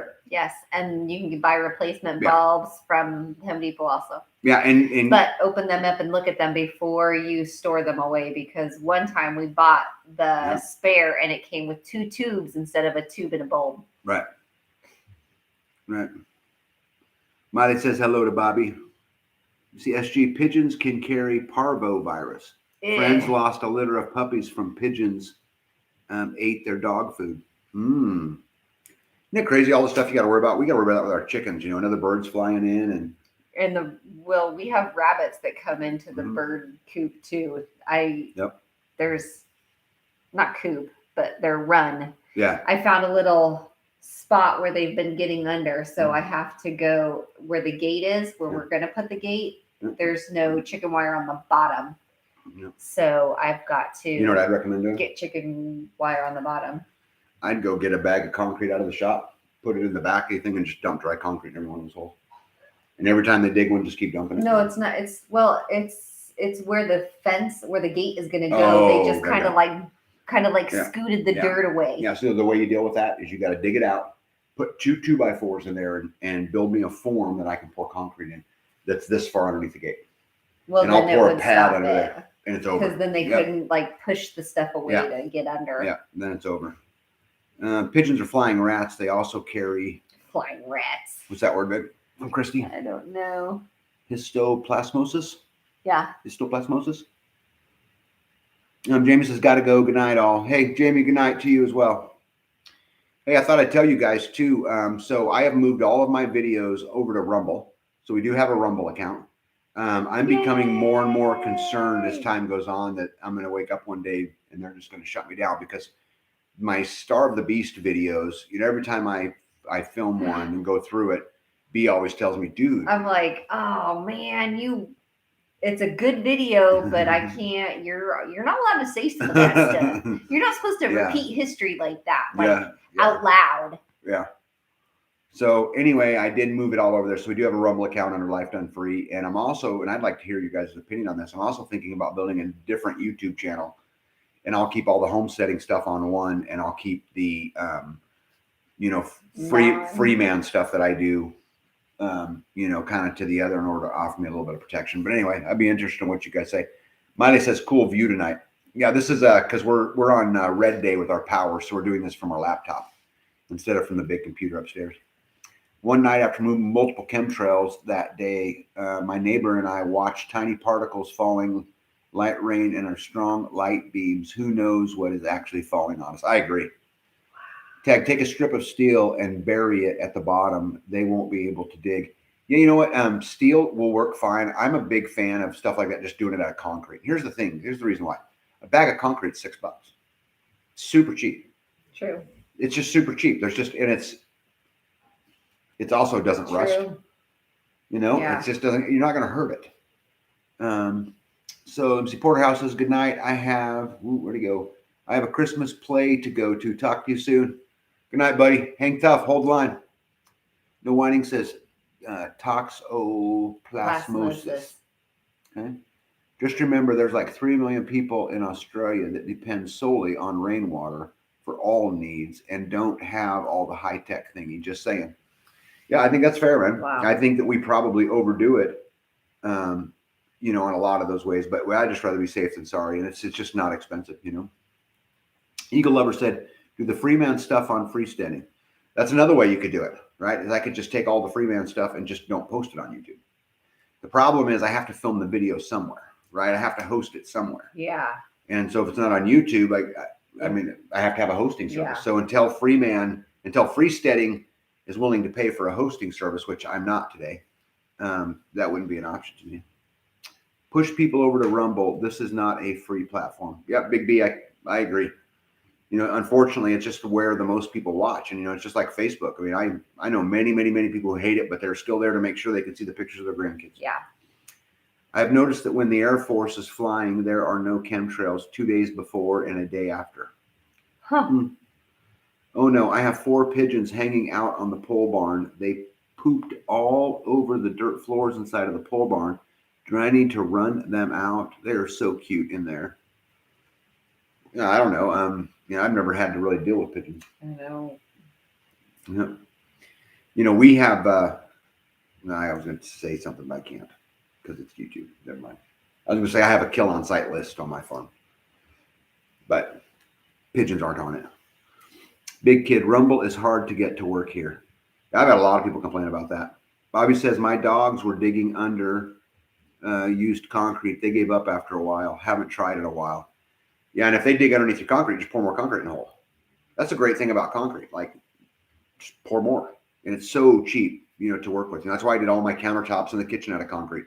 And I got all new countertops for $20. Now, the amount of time you had to spend grinding them. Yeah. Polishing. Yeah. Polishing concrete is just about as fun as watching water boil. Yeah. One Step Closer says using YouTube is utilizing the enemy's network against them. I actually love this point. I've spent a lot of time trying to understand this right here. Like, which way are you doing better? Because there's absolutely, I can see a case for, by posting on YouTube and spreading the message of freedom, you're using their own platform against them. It makes perfect sense to me. But they're not a free speech platform, and they have full control and can shut me down at any time. That's a list that never gets short tag. Yeah.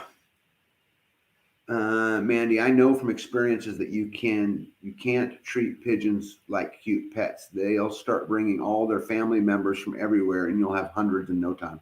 Oh.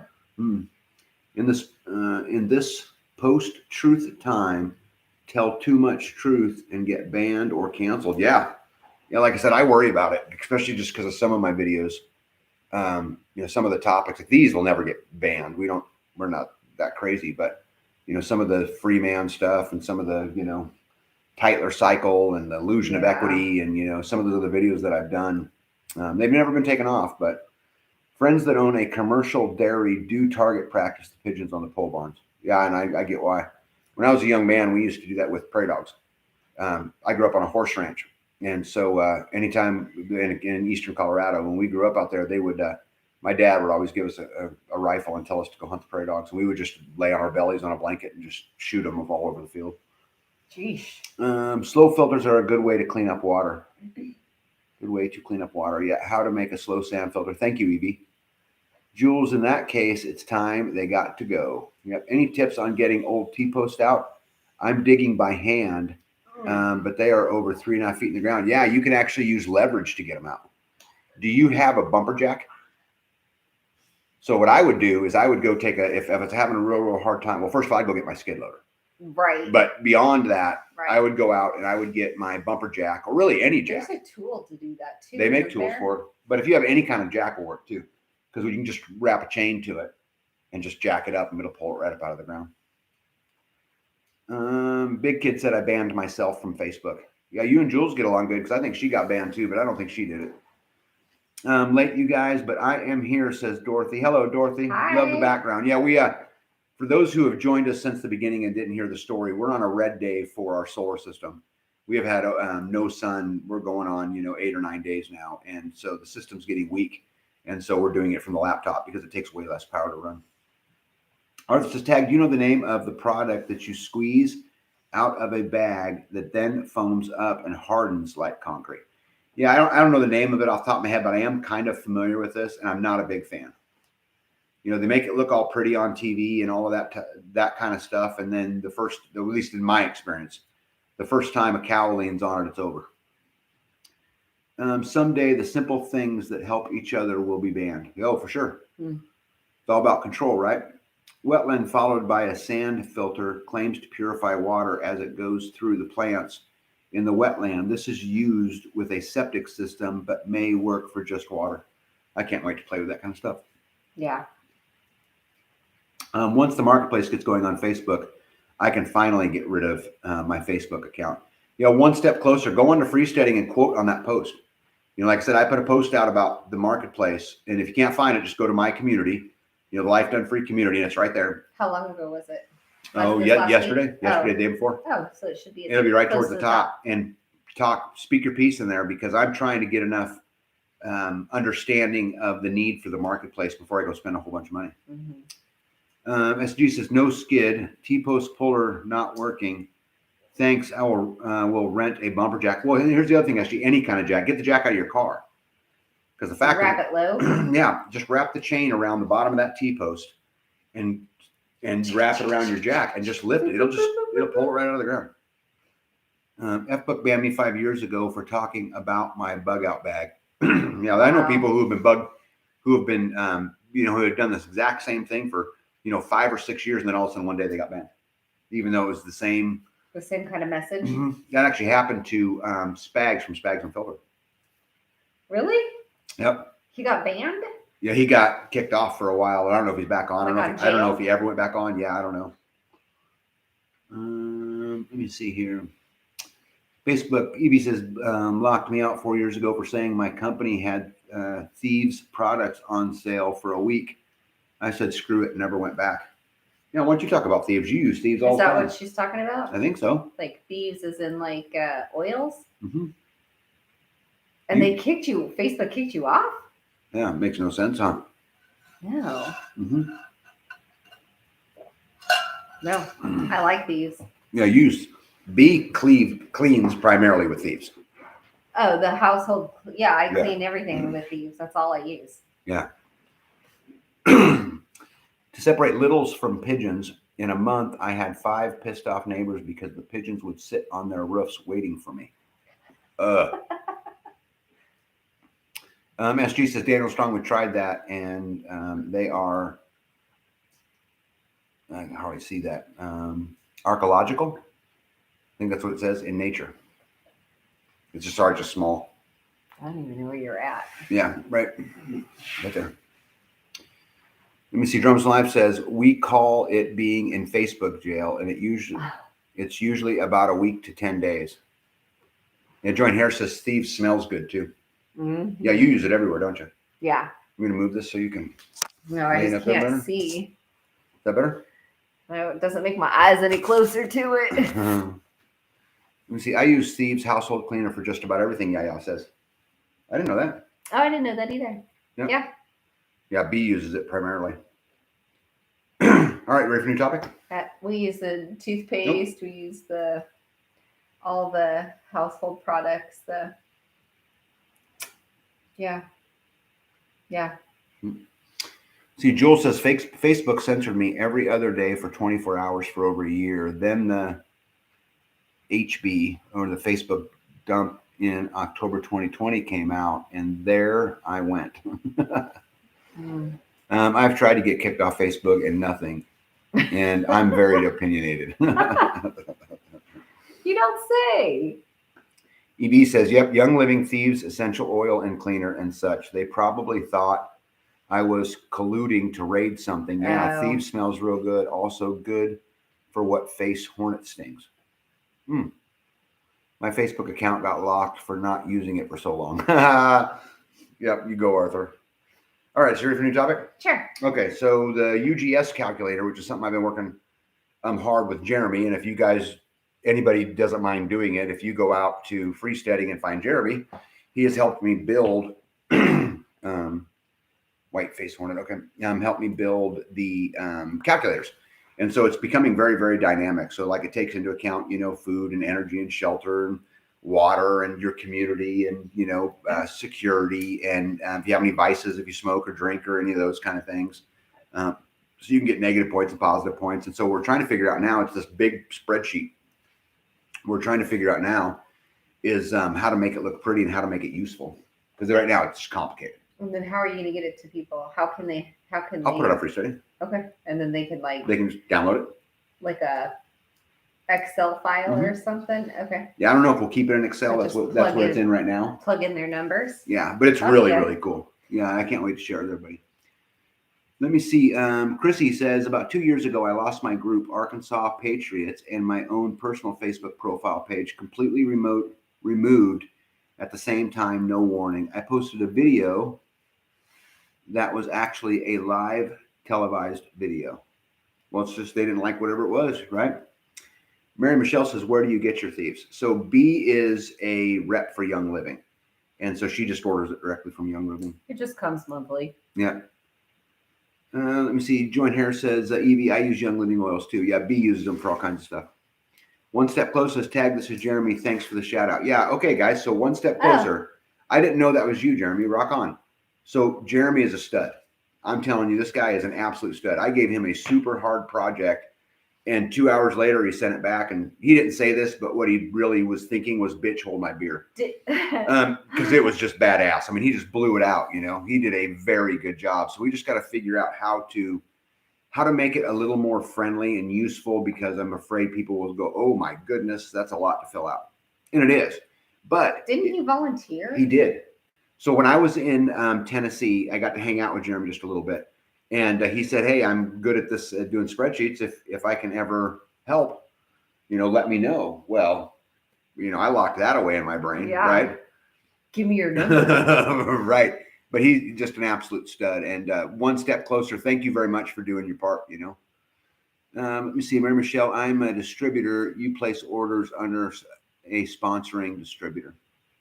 Yep, if you buy 250-gallon metal gas tank and fill it, how much stabilizer do you need? Also, will it gravity feed without a pump? Oops, sorry, I lost that. I got to go back up a little bit. Okay, where are we at here? Gravity feed without a pump. If raised 4 feet off the ground, my plan is to keep it on a trailer. Okay, so I actually know a lot about this. So the stabilizer, if you go to, if you go to the stay bill jar, on the back of it are directions that, you know, you want this many capfuls for this many gallons. So that part's easy. As far as at gravity feeding, so mine sit about 10 feet off the ground. Okay, and so mine gravity feed fine. I have one tank that I have since emptied because it was only off the ground about 5 feet. And it was fine to fill up the four-wheelers and the lawnmowers and those kind of things, till it got to be about a quarter of the tank or something like that. And then it just really struggled to fill it up. So I would encourage you to get it up as high as you can get it up. I use Young Living products for years, but it got too expensive to keep up. I found another really good site that's a fraction of the cost. Yeah, cool. Rick says he uses doTERRA.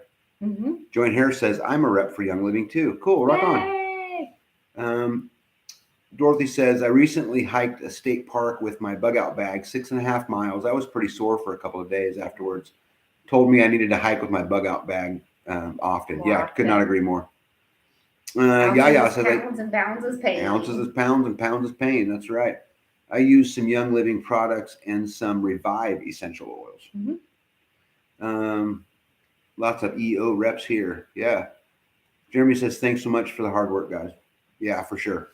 It's fun, and I really like it where the whole community kind of comes together to get this stuff done one step closer, right? Without people like you, because guys, there's only so many hours in the day. Yeah. You know, I can't run my homestead and my businesses and film and put videos out and do lives and build freesteading and I just can't. There's just an Excel spreadsheet. I just can't do it all. There's just so many hours in the day. Yep. Starla says, B, I'm interested in hearing more about these products. You know, we've kind of steered away from doing a video on them. You know, B is a big believer in her products, and she uses them all day long. But this was never about money. It was just about how do I, you know, spread freedom, and how do we talk about how do we go out and live a little bit freer. But I think if you guys would be interested in one, you'd do one, wouldn't you? Sure. Could you get the, you know, your buddy, what's her name? Melinda to do one with you, maybe? Oh, probably. Yeah. She's like, I still contact her and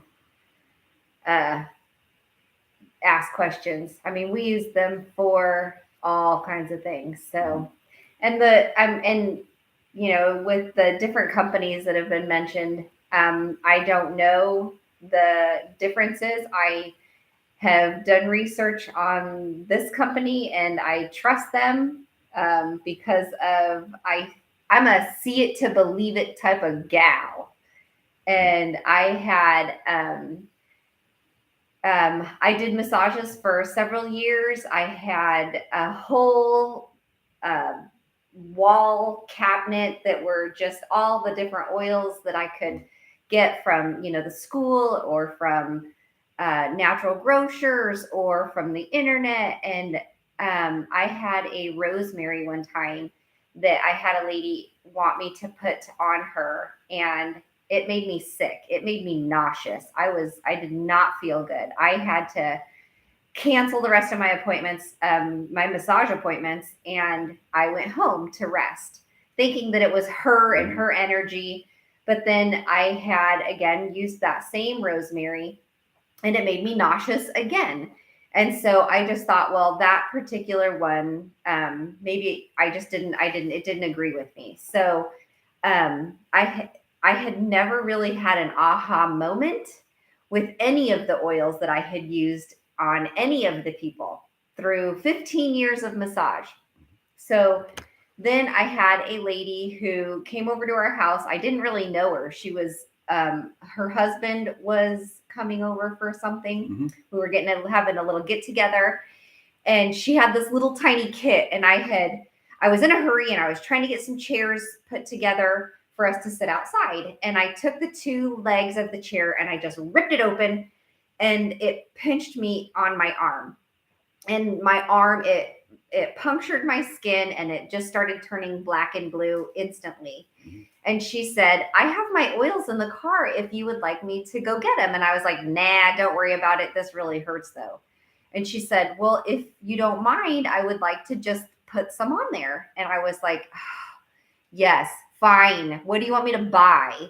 And so she went and she got it, and she put some on my arm. And I'm not even kidding. Like within a few, like, how fast was that? Within 10 minutes, the black and blue was gone. Yeah. And that was lavender. And it was lavender. And so I was like, even after that, I was like, it's expensive. I don't want to spend it on me. I'm not worth it. And we were at a gun show, and this lady was there, and she. Well, no, we weren't just at a gun show. We drove to Tulsa, Oklahoma, right? Isn't that where we met her? I thought it was Kansas City. Oh, never mind. I was going to tell the story of the largest gun show in America, which is awesome. Oh, no, that was So right, good. We were in Kansas City. So this lady's from Oklahoma, but she was dry. She drove to Kansas City for this particular show. It was a big show. And we were there just browsing around, and she said, well, we have these kits. And I was like, no, I've already dealt with that. And you said, here's the money, just do it. And I was like, okay, I'll do it. It's your money, right? This was way early. And so I bought the kit and I brought it home, and you had used the lavender on your burns. And even he was like, that worked. Yeah. And you two were like, witchcraft. I don't want none of that witchcraft. And so I use it for because I weld a lot, and so I'll get welding burns on my arms and stuff. Over. And man, it just takes sunburn. We're good with sunburns. Yeah. So I think at that time I was sold. And we use oils for different ailments. Everything. And we started using, I use the cleaning products, and their facial stuff. They have a whole organic type of line. So anyway, long story short, I use the company that I feel the most comfortable with, that I know works. Yeah. Mary Michelle says, with my MCS, I would love to learn. I would love to learn more about the oils and the different ways to use. Maybe have a separate channel for B to do recipes and products. It's kind of why I'm thinking about separating the channels up a little bit, because I don't know if you guys have noticed this or not, but with Life Done Free, you never know what video's coming, right? I mean, I might be building something or telling you why the education system's all messed up. Yeah. But so we might consider that. Half Bubble Off Plum says, "Good evening, all. How is the best name on the internet?" So, by the way, Mary Michelle, I wanted to tell you something real quick. Thank you so very much for the Christmas card. And it makes me smile when we get stuff like that. And it's totally, not expected, but that you would, spend your energy capital and give it to me. I'm nobody, and that you'd send me a card. I just think that's just super, super neat. And it's hanging up on Card Row right now. Yes. Card Row. Card Row, yeah. So anyway, I just wanted to say thank you very much. I decorate the door with them. Dorothy Holloway says, would it work for age spots? There are certain things that can help with that. I have a desk reference that I just research everything because my memory's not very good. Mm-hmm. Yeah. And they have an animal desk reference too. Mm-hmm. So Where's your reference? Why don't you go look up age spots? How far is it away? where is it? I had it last with your sister. Yeah. Oh, I bet you it's with the thing. Go get it. Go look up age spots. You're going to look up age spots. Okay, B's going to go look up age spots. Dorothy, and we'll just see what she has to say. Let me see. Evie says, nowhere homesteader. Yeah, if a brand says that you cannot ingest frankincense on its label, that's a huge sign that they're poor quality because frankincense is edible. Yeah, as is Rose. Yep, exactly. Dude, I was looking for your address. Yeah, if anybody wants my address, I'm not going to put it out here on the internet like this where someone just watching the video can have it. But just contact me on Freesteading, and I'd be happy to give it to you guys. B, maybe several of us can do a live panel on essential oils. It'd be highly educational. Yeah, for sure. And I know B would love to do that. She really likes talking about that kind of stuff. She believes in it. And in our house, typically that's the first go-to is some kind of oil prior to a Tylenol or prior to something else that goes on your body. And now with B not in the room, I'll tell you, there is a place for some modern medicines, but it's nice to have those essential oils around. You see, Dorothy Holloway, young lady does have a skincare products that are supposed to be good for age spots. I don't have any, so I don't have a personal experience to share. Yeah. You can use the T-post driver to take the posts out of the ground. You know what? I seen a video on them doing that, Sherm Dog, but I didn't recommend it because I've never done it myself, and I'm very cautious about recommending something that I've seen that I haven't actually done myself, but I have seen them do that. So that's a good point. I should have at least brought it up, huh? So if they can Google taking a T-post out of the ground, there's probably a video out there, I would assume, right, Sherm Dog? Eagle Lover says, I use herbal remedies that I make. Yeah, me too. I know the feeling. EOs have always been my go-to as well. Yeah, B uses them for everything. It's funny. She carries around this little, it's like I don't know what to call it, a little half purse looking thing. And it's just lined with bottles of oils. It has them everywhere she goes. It's totally funny. Sherm Dog, thank you. Okay, so what else do I got on my list tonight?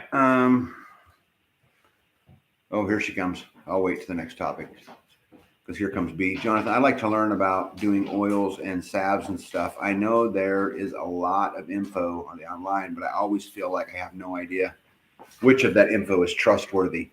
I actually I was like, oh, is this the right book? And I grabbed it and I just opened it up and look at the page I opened it up to. Aging. Aging protection with antioxidants. Yeah. Hey, Jonathan, I'm going to give you a little hint, bud. B has an oil press machine. This is the book that I use. She has a machine to press oils. And it's from Life Science. Life Science is the company name. And you can order any books from them. Yaya says frankincense may help to reduce darknesses of age spots. Indiana Mike says, I can vouch for pulling T-post with the driver. As long as the driver is built well, it works like a champ. Oh, super cool. Super cool.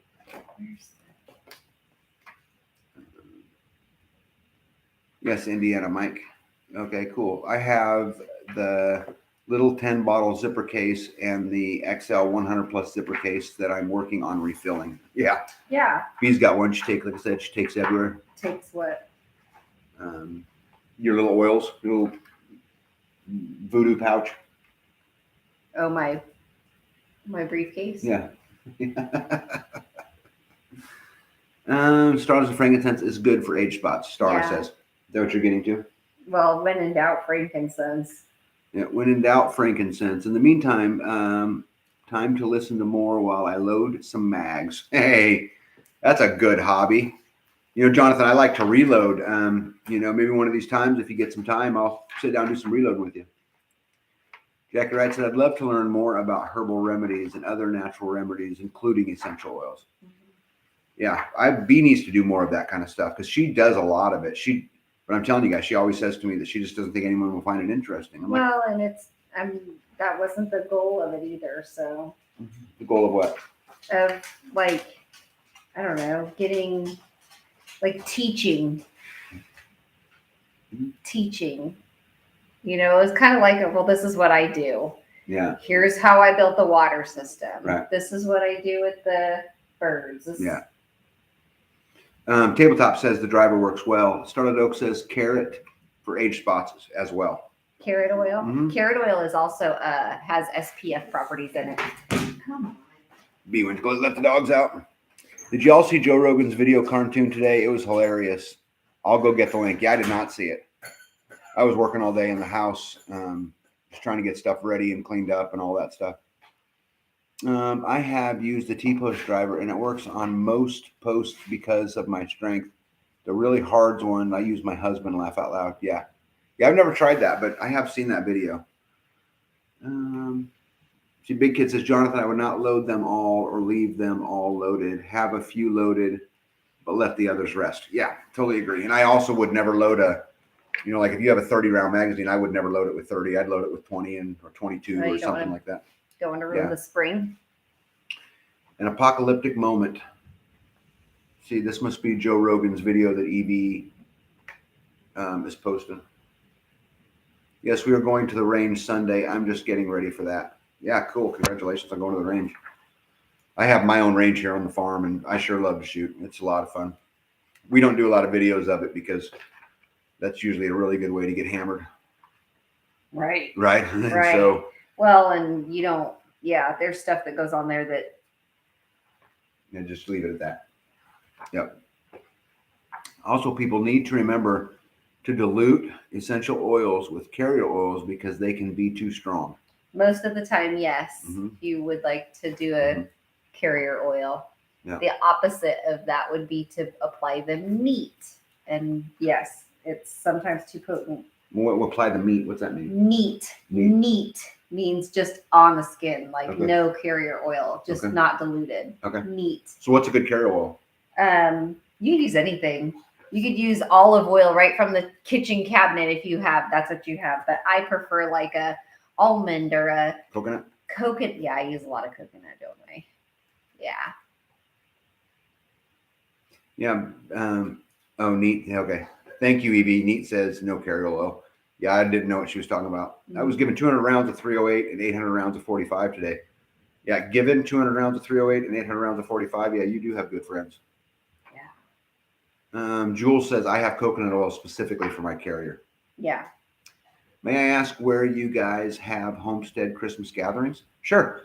So the one we just had was at a church, actually. There's a church not far from us who gives us their building free of charge.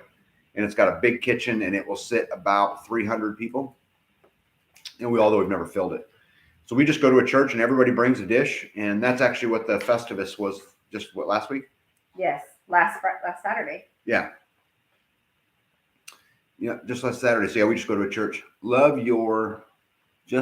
our eclectic group of wizards on the Life Done Free. Yeah. I know it's all over the map, and I kind of worry about that sometimes, that I know that there's some people who follow the channel because they want to, watch homesteading stuff. And there's other people who follow the channel because, they want to listen and read and learn about, the Boston Tea Party or, what's going on in the world or the education system or the business system or how we starve the beast. And so I worry sometimes I turn people off one way or the other, but I don't know how much time I have to manage more than one. Right. And Mandy, that's when you say you want to do more than one, I don't know how that will be. Yeah, it's already hard. You see, Half Bumble Plum says can't find 4570 anywhere. Yeah, I have not looked for it, but I will start looking for it for you. Oh, sounds good. Really nice, man. He says, yeah, it is really nice. I've heard some people say that lard is a good fat to use in salves. B, what do you think of that? Yeah, I use tallow or lard in my lotions. Mm-hmm. And it's all natural. Yeah. So, Bobby, if you're still in here, what do you think of Bethany's lotions? Because B exclusively uses that stuff. It's funny when we butcher a cow or a pig or whatever it is, she renders it all and then uses all of it. So one step closer, B would tell you that it's superior. And I think if Bobby's on here, which I don't know if she is, she's probably working or sleeping or who knows what she's doing, but she would tell you it's great too. Let me see here. Joint Hair says Jojoba almond. Jojoba? Where is it at? Right there. Yeah, jojoba. Jojoba. Hey, you're so smart. Jojoba. Almond, jojoba. I read it as I see it, right? Fractionated coconut and olive. And olive oil. Yep. B wants to be B, not B, Miss B. Miss B. Mm-hmm. Please don't change a thing. Yeah, well, I'm not at this moment, but I just worry about it. Freedom-related content is a gateway drug to homesteading content. Jeremy, that's awesome, dude. Totally true too. I think we can word that in the right way to make a T-shirt out of it. Personally, I find channels that stick to one topic rather boring. Thank you. Tag, please keep it real and don't change a thing.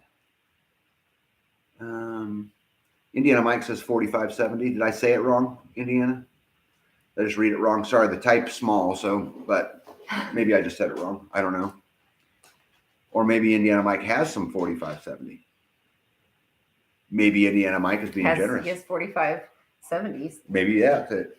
In a pinch, you can use full fat milk or butter as a carrier oil. Anything that has fat can be a carrier to dilute your essential oils. Butter is actually interesting. I never considered that. But look how natural that is, right? I mean, that's pretty good stuff. The butter, like if you took the butter and set it on the counter, it molds.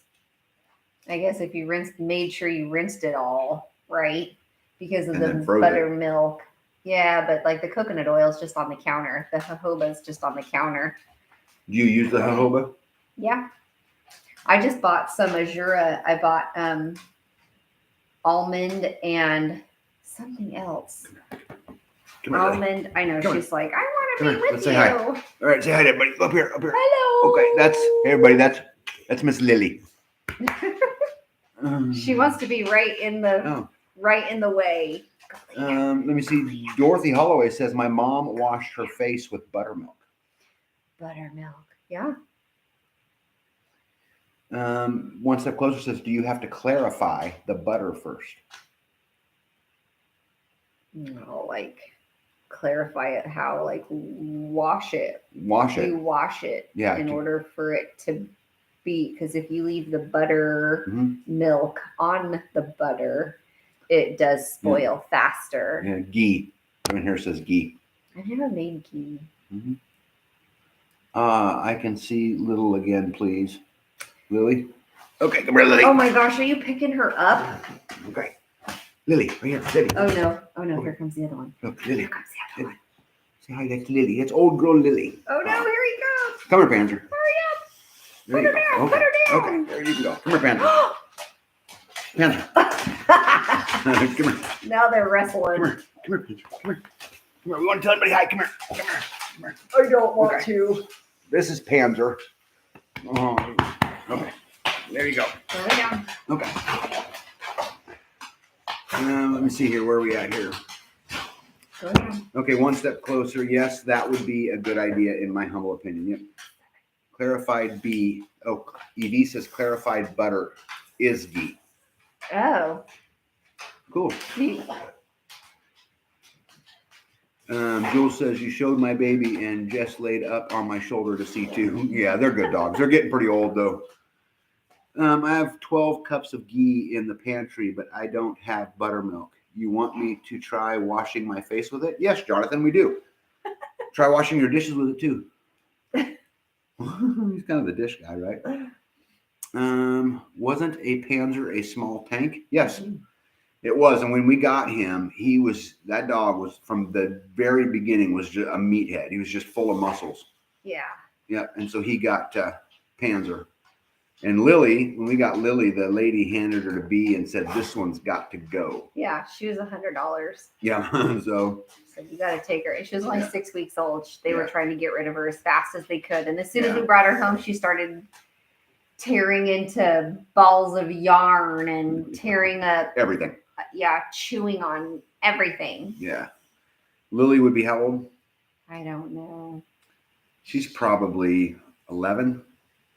My guess. She's been 11 for a couple of years, I think. Panzer's about 9. I don't maybe? know. Something like that. Thank you, Mandy. They are beautiful dogs. They're getting pretty old. They're great dogs, and they've been great servants.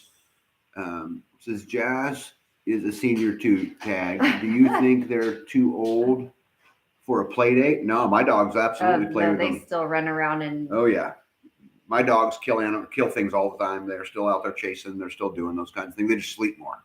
The hours that I get them as a watchdog is what changes. They're still great watchdogs, right? In it, you know. Hey, I had another thing I wanted to talk to you guys about tonight. See if you guys maybe have some good ideas for me. So what are some good homesteading or prepping related gifts for kids? When I say kids, I probably shouldn't say kids, right? Young people, let's say to age 20, who are halfway there and halfway not there, right? What are some things that we could do that you think that they would enjoy? I'm looking for some unique items. It's funny that you called them 20-year-olds kids. I know. Well, I know. Right? Half of 100. I know, right? Tia says, "Hi, Tag and B. Looking forward to seeing you at Next Steps." Hey, Tia. Hey, guys. Tia here, who's in the chat. That's the promoter of the Next Step convention that we're going to in February. And Tia, Black Tropicals, well, they were on here. I don't know if they're still on here, but they were on here a little bit earlier. Let me see. Sherman Dog says, "My wife is a herbalist and I am a homeopath. So we have a room that is just for tinctures, balms, herbs, and remedies." Oh, yeah, pretty cool. I'd love to see that. Yeah, Jasper will be 10 in March, says Jules. Yep, thank you, Blockchain. Starla says, "Man, he makes mine look like midgets.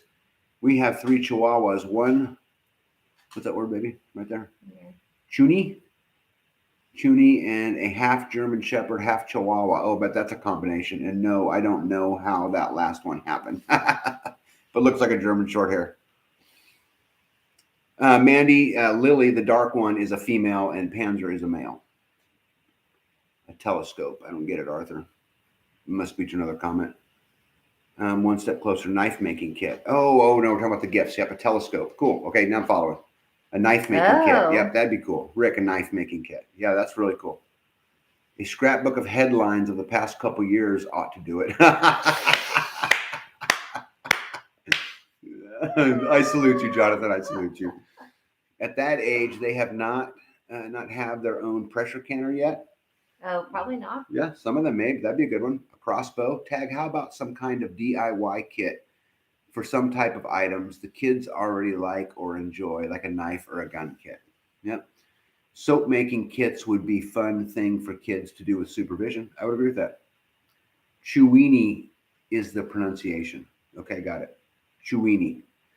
How-to books. Yeah, I'm a big fan of books.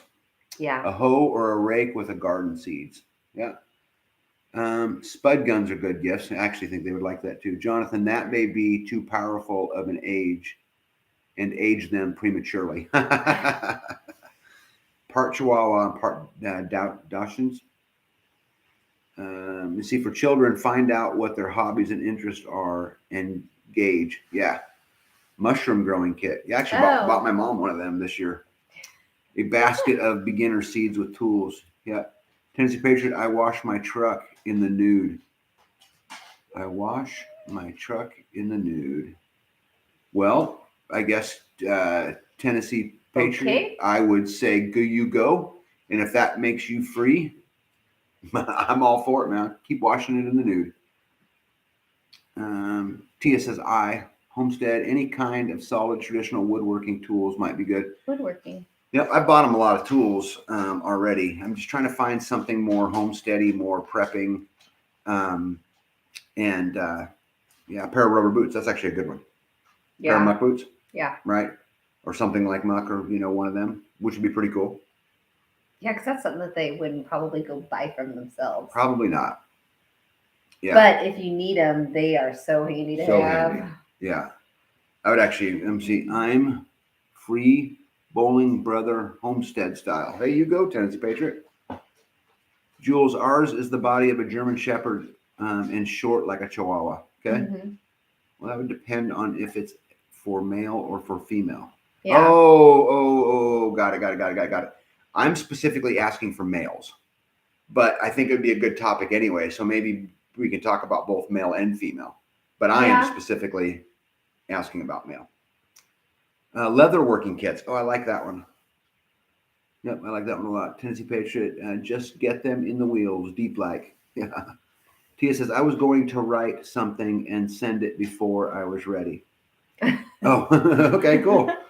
Well, Tia, you know what? The good news is we're here and you can write it again. Hippocrates said, pulled a card from a game cam in the backyard, 2 multi-point bucks within the last 24 hours, 40 yards from the back door. Love it. Yeah, we get them all the time, and I could sit and watch them constantly. Hand crank radio with the shortwave bands. Yeah, good thing. I actually bought them, hand crank radio with shortwave bands today. And hopefully they're not watching. Yep, and hopefully they're not watching. That's a good point. She's so smart. A reloader. Yeah, actually, one of them that would work real good. Belt tools. Yeah. How about some glass jars for pantry storage? Don't have to go all in on a pressure canner, but just even having some nice glass storage containers might spark some dry food oriented things. Cool tools, bro tag. Cool tools. Yeah, I like tools. Tools are my thing. Okay. Houlihan says, we got our older girls who don't live at home small solar generators. Oh, awesome. And 120 volt folding panels. One daughter uses hers every day because she has a lack of outlets in her living room. How cool is that? That's a really good idea. How cool is that? Yeah, super smart. That's right. That's right.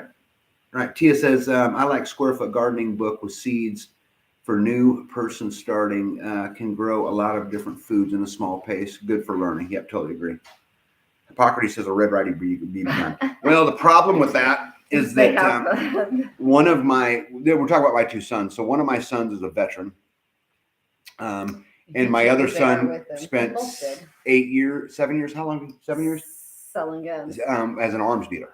So the BB gun probably won't go so good. Vacuum sealer, that's a good one.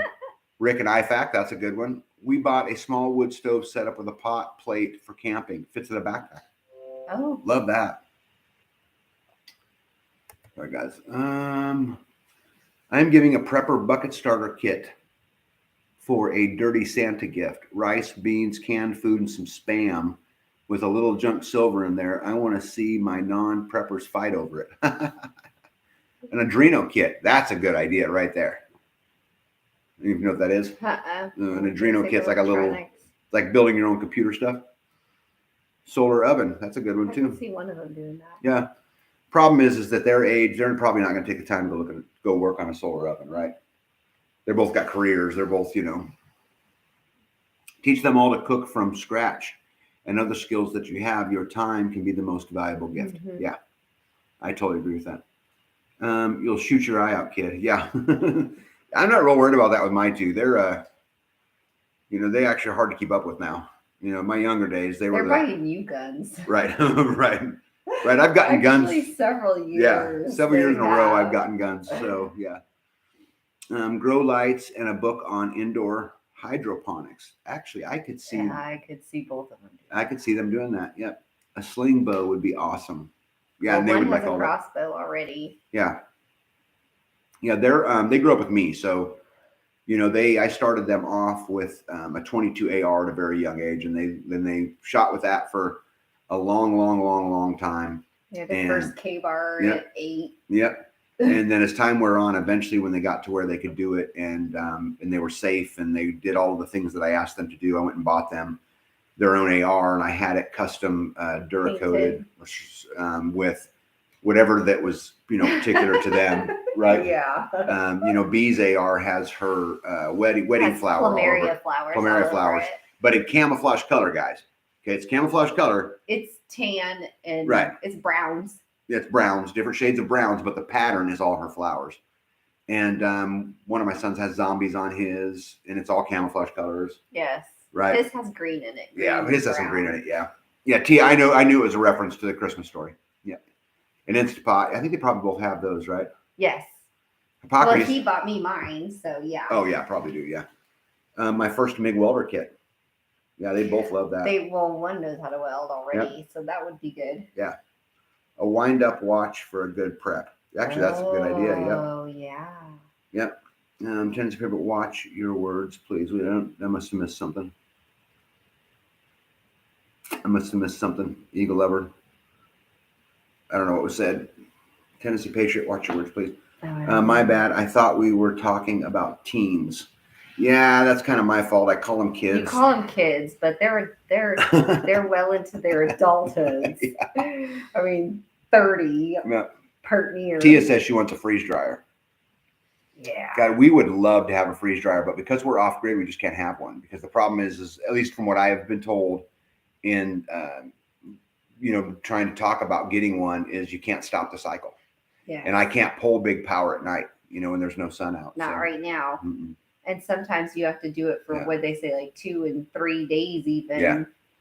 Yeah, I just can't do that. Tennessee Patriot says, just joking. I thought it was funny. Fully packed bug out bag. What is the best gun to buy when you have zero experience? They tried twice when I was younger, but I completely missed target and killed a goat. Oh, no. Oh, you should have totally played that off, Starla. Like, see, I'm the great hunter. I would have. Starla, I think it depends on what you want in a gun, whether you want a handgun or whatever you want. But I would always recommend people go get a 22 rifle. Just go get a 22 long rifle because it's no kick. It's super simple to use. The ammunition is super cheap.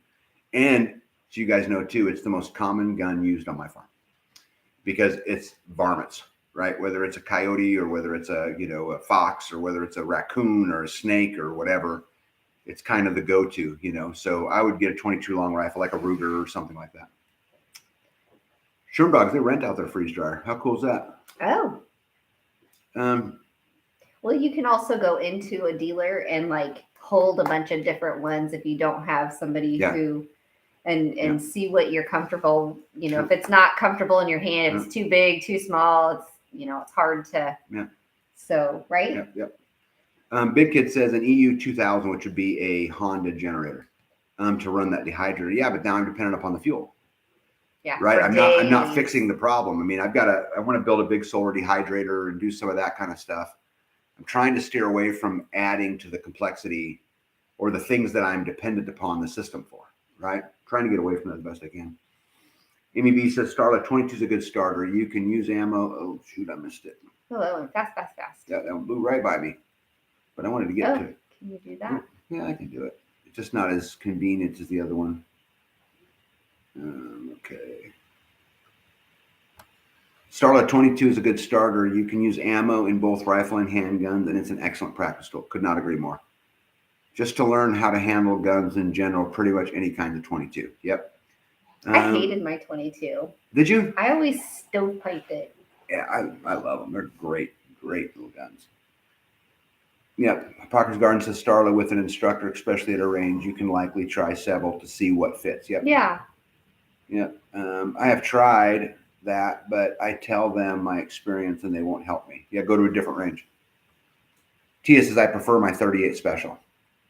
Yeah, B's got a little 380 that she carries sometimes. Would you like the 380 or do you like your 40 caliber? I like the 40 better because it just fits better in my hand. The 380 is little. It's a single stack. It's little. Mm-hmm. But B's concealed carry weapon is a Glock 27. So that would be a subcompact 40 caliber Glock. Jules says, I tell my kids to use a 22 as soon as they turn 10. My middle girl got pretty amazing. Yeah, no doubt. One step closer. Taught my daughter to shoot on a 22 revolver. Yeah, I'm a big fan of teaching people to shoot on a 22. Can't beat the 22 light and easy. Yep, 380 ammo is twice the price of 9mm and essentially the same caliber. Mm. Yeah, we shoot 40 mainly. The reason I got her the little 380 was because she likes to run. And so because my wife's a runner, it's just little and she could just pack it right on the side and it's not big and it's not a big holster. It also fits. Yeah, it fits in smaller spots. Homestead Aquarius says, so exactly how old are these kids that matters? 29. One to be 29 and one to be 24. While you're freeze drying, you can pause the cycle and restart in the morning. I have ran ours off our 6 kilowatt system. Sherm Dog, that's interesting. So the dealers that I've talked to says you can't pause it. Yeah, because if I could pause it, I would get one. My 9mm has too much kick. I like the revolver better. Yeah. Try a GSG Firefly, a small frame. Did you catch that? No. Went right by I didn't know where you were at. Big kid. A small frame 1911 type 22 long rifle. I love the feel of a 1911. I like my 9mm best. 40 is the biggest, but carry a LCP 380 because I can carry it anywhere. Even fits in my Sporan. I don't know what that is. When wearing kit. Kilt. Oh, kilt. Got it. Okay. Sorry, it's hard to read. Grew up with 22s. The M16 was a natural for me. Yeah, me too. I have a Colt AR that's my go-to rifle for everything out here.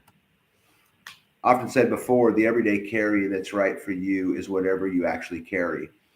If they wince every time they pull the trigger, you're going to have a bad time. And this is why I think you go start with a 22. This exact issue, because when you take someone who's never shot before and you put it out on a range and say, okay, what feels comfortable for you? I don't think they're really going to know yet. Yeah. I did not like my 22. You got me a 9. I did not like the 9. Yep.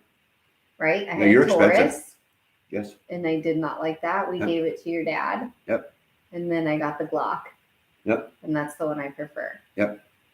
But the 380 fits smaller spots. Yeah. Which is why you have one, right? Yes. S&W MP Shield 9mm is a great one. Yeah, Smith & Wesson makes good stuff.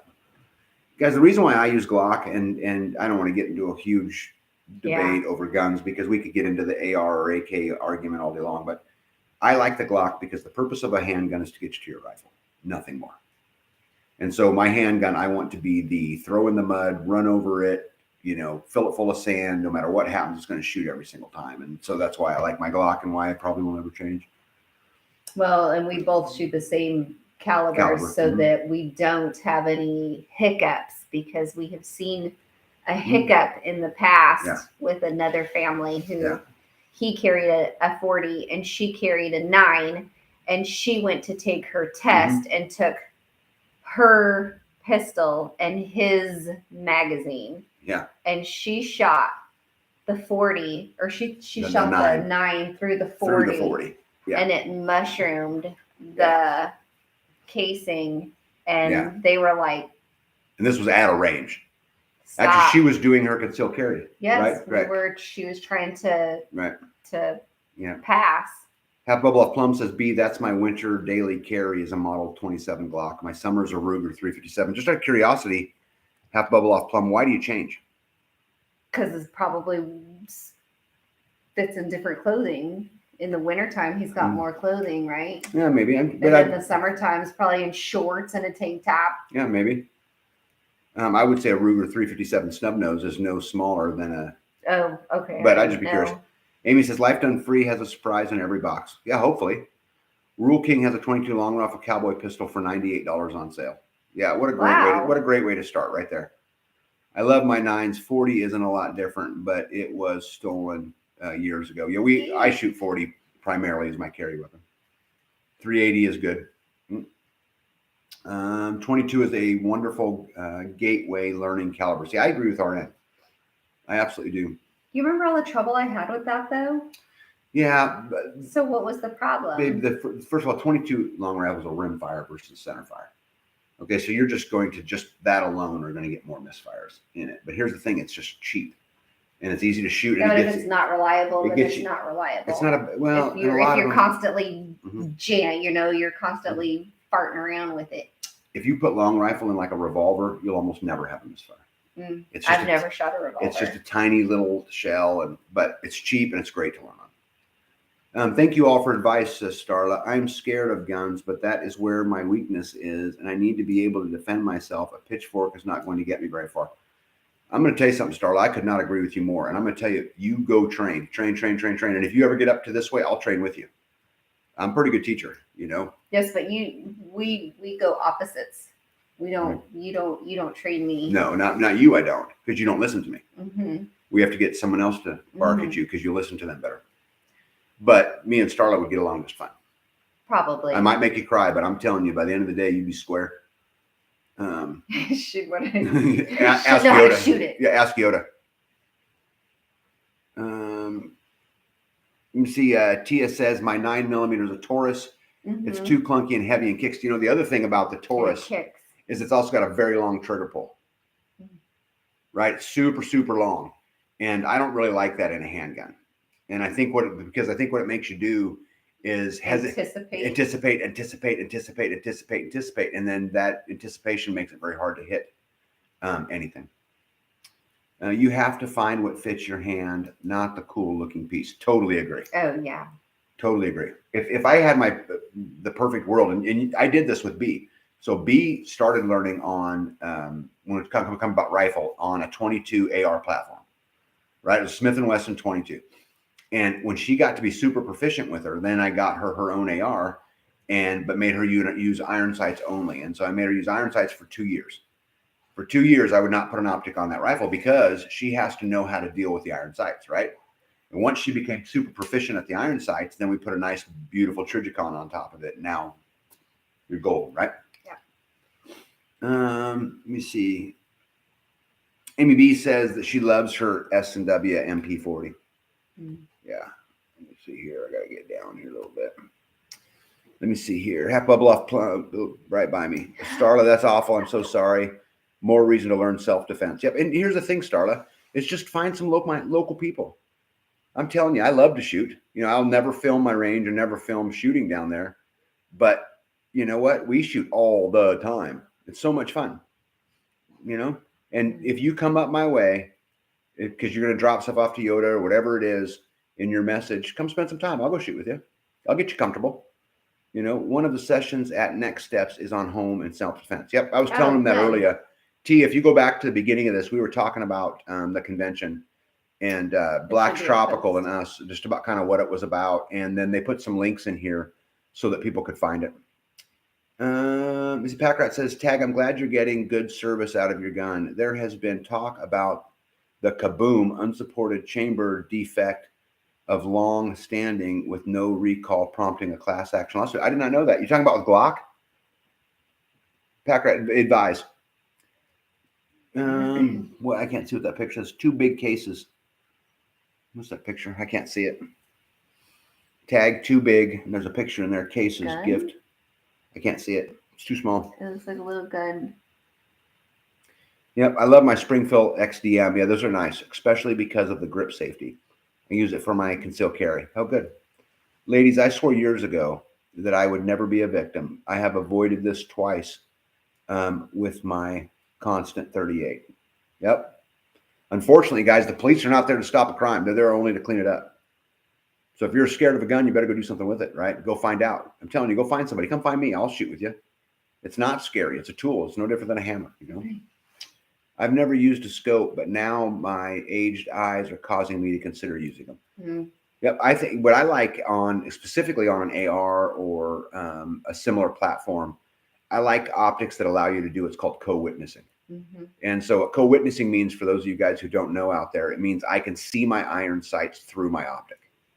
And so I use an EOTech on my AR. And so basically when I put it to my face and I'm looking down it, I can see the rear sight, the front sight, and my red dot all in line. And I really like that. How can you be off if they're all right? Co-witnessed? Right. Let me see. I use a Springfield XT40. Yep. Amy says, Starla, your best practice is safety course and then shooting matches and practicing the matches. Yep. Tamara, damn, I guess I missed you all again. No, you're right on time. We're just getting rolling. No, we've been here 2 hours, but we're close. Oh my gosh, really? Yeah. Packard said, indeed I am. My ex-police instructor told me to treat it very delicately indeed.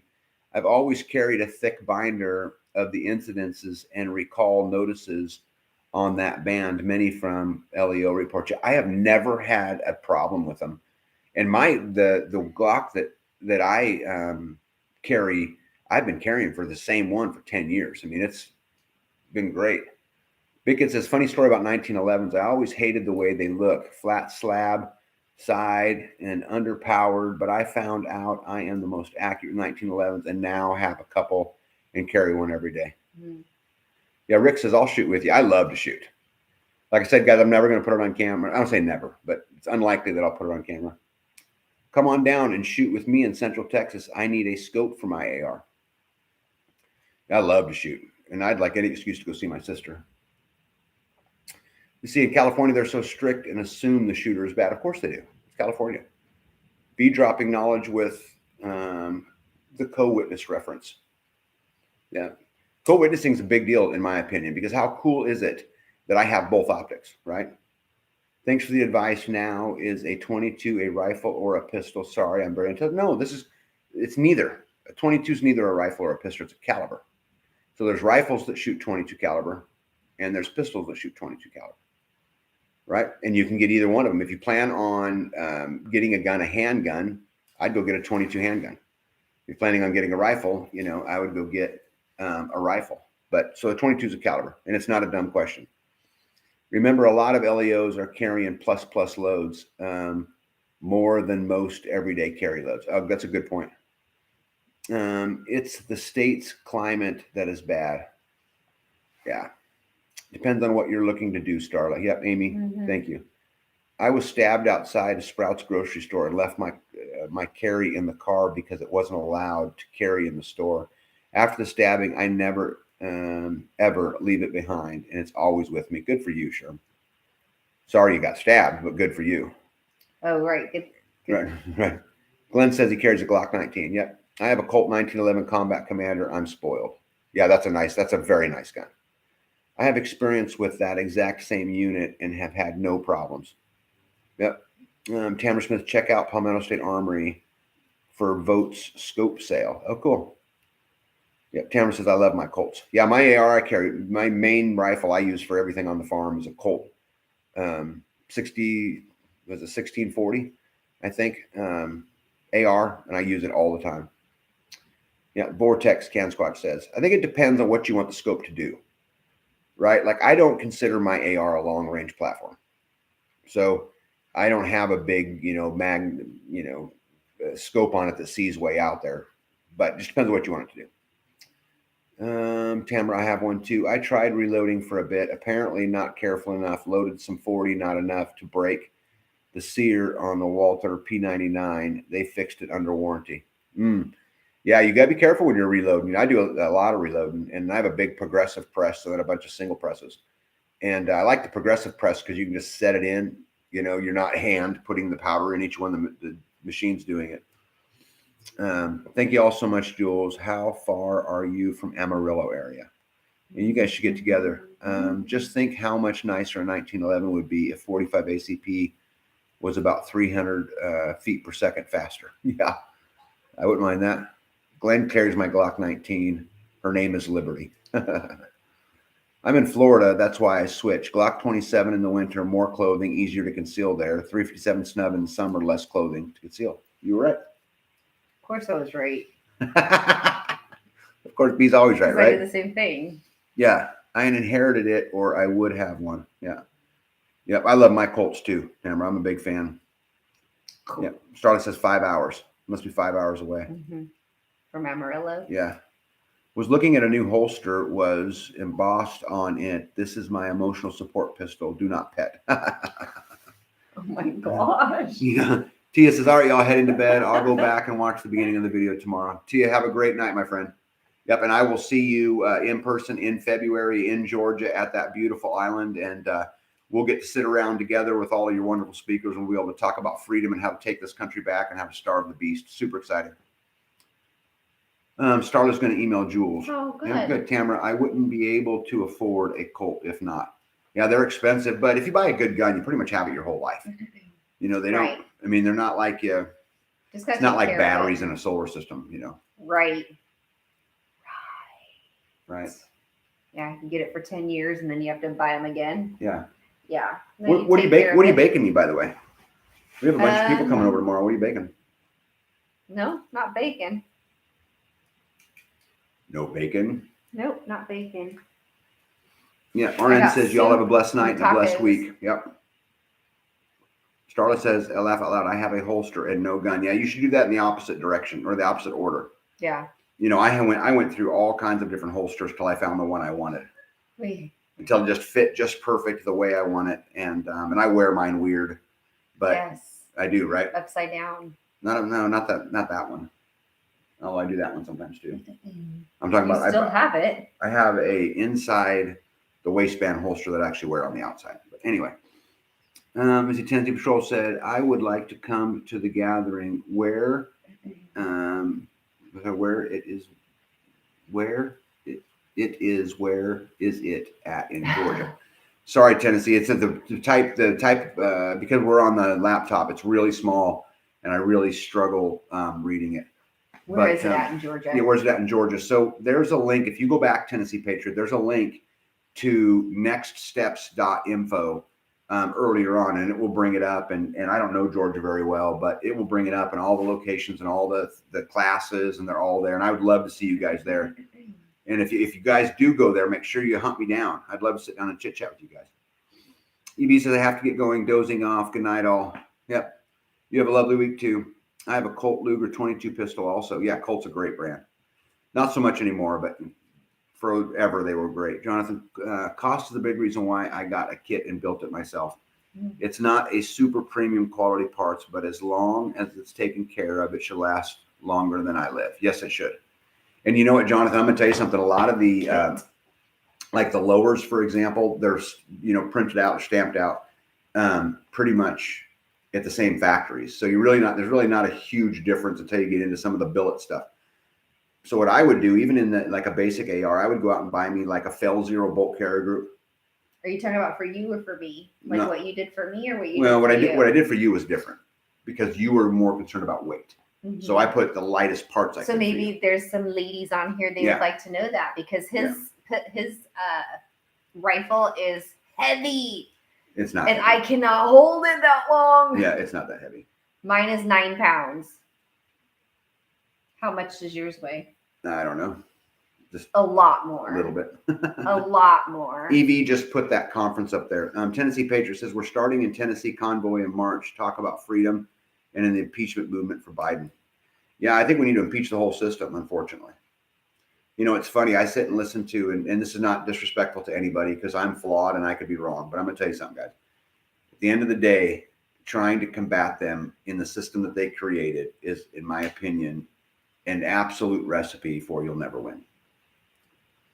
Let's see, Jonathan, how far away from you from Jules? Yeah, because Jonathan could go do some shooting too. But Jonathan, what I was saying earlier is the one upgrade I would make to every basic AR is the bolt carrier. I would go get me a full auto bolt carrier made by like Fel Zero. Tamara says AR is a great platform for women. Yep.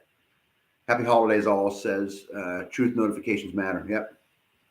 Happy holidays to you too.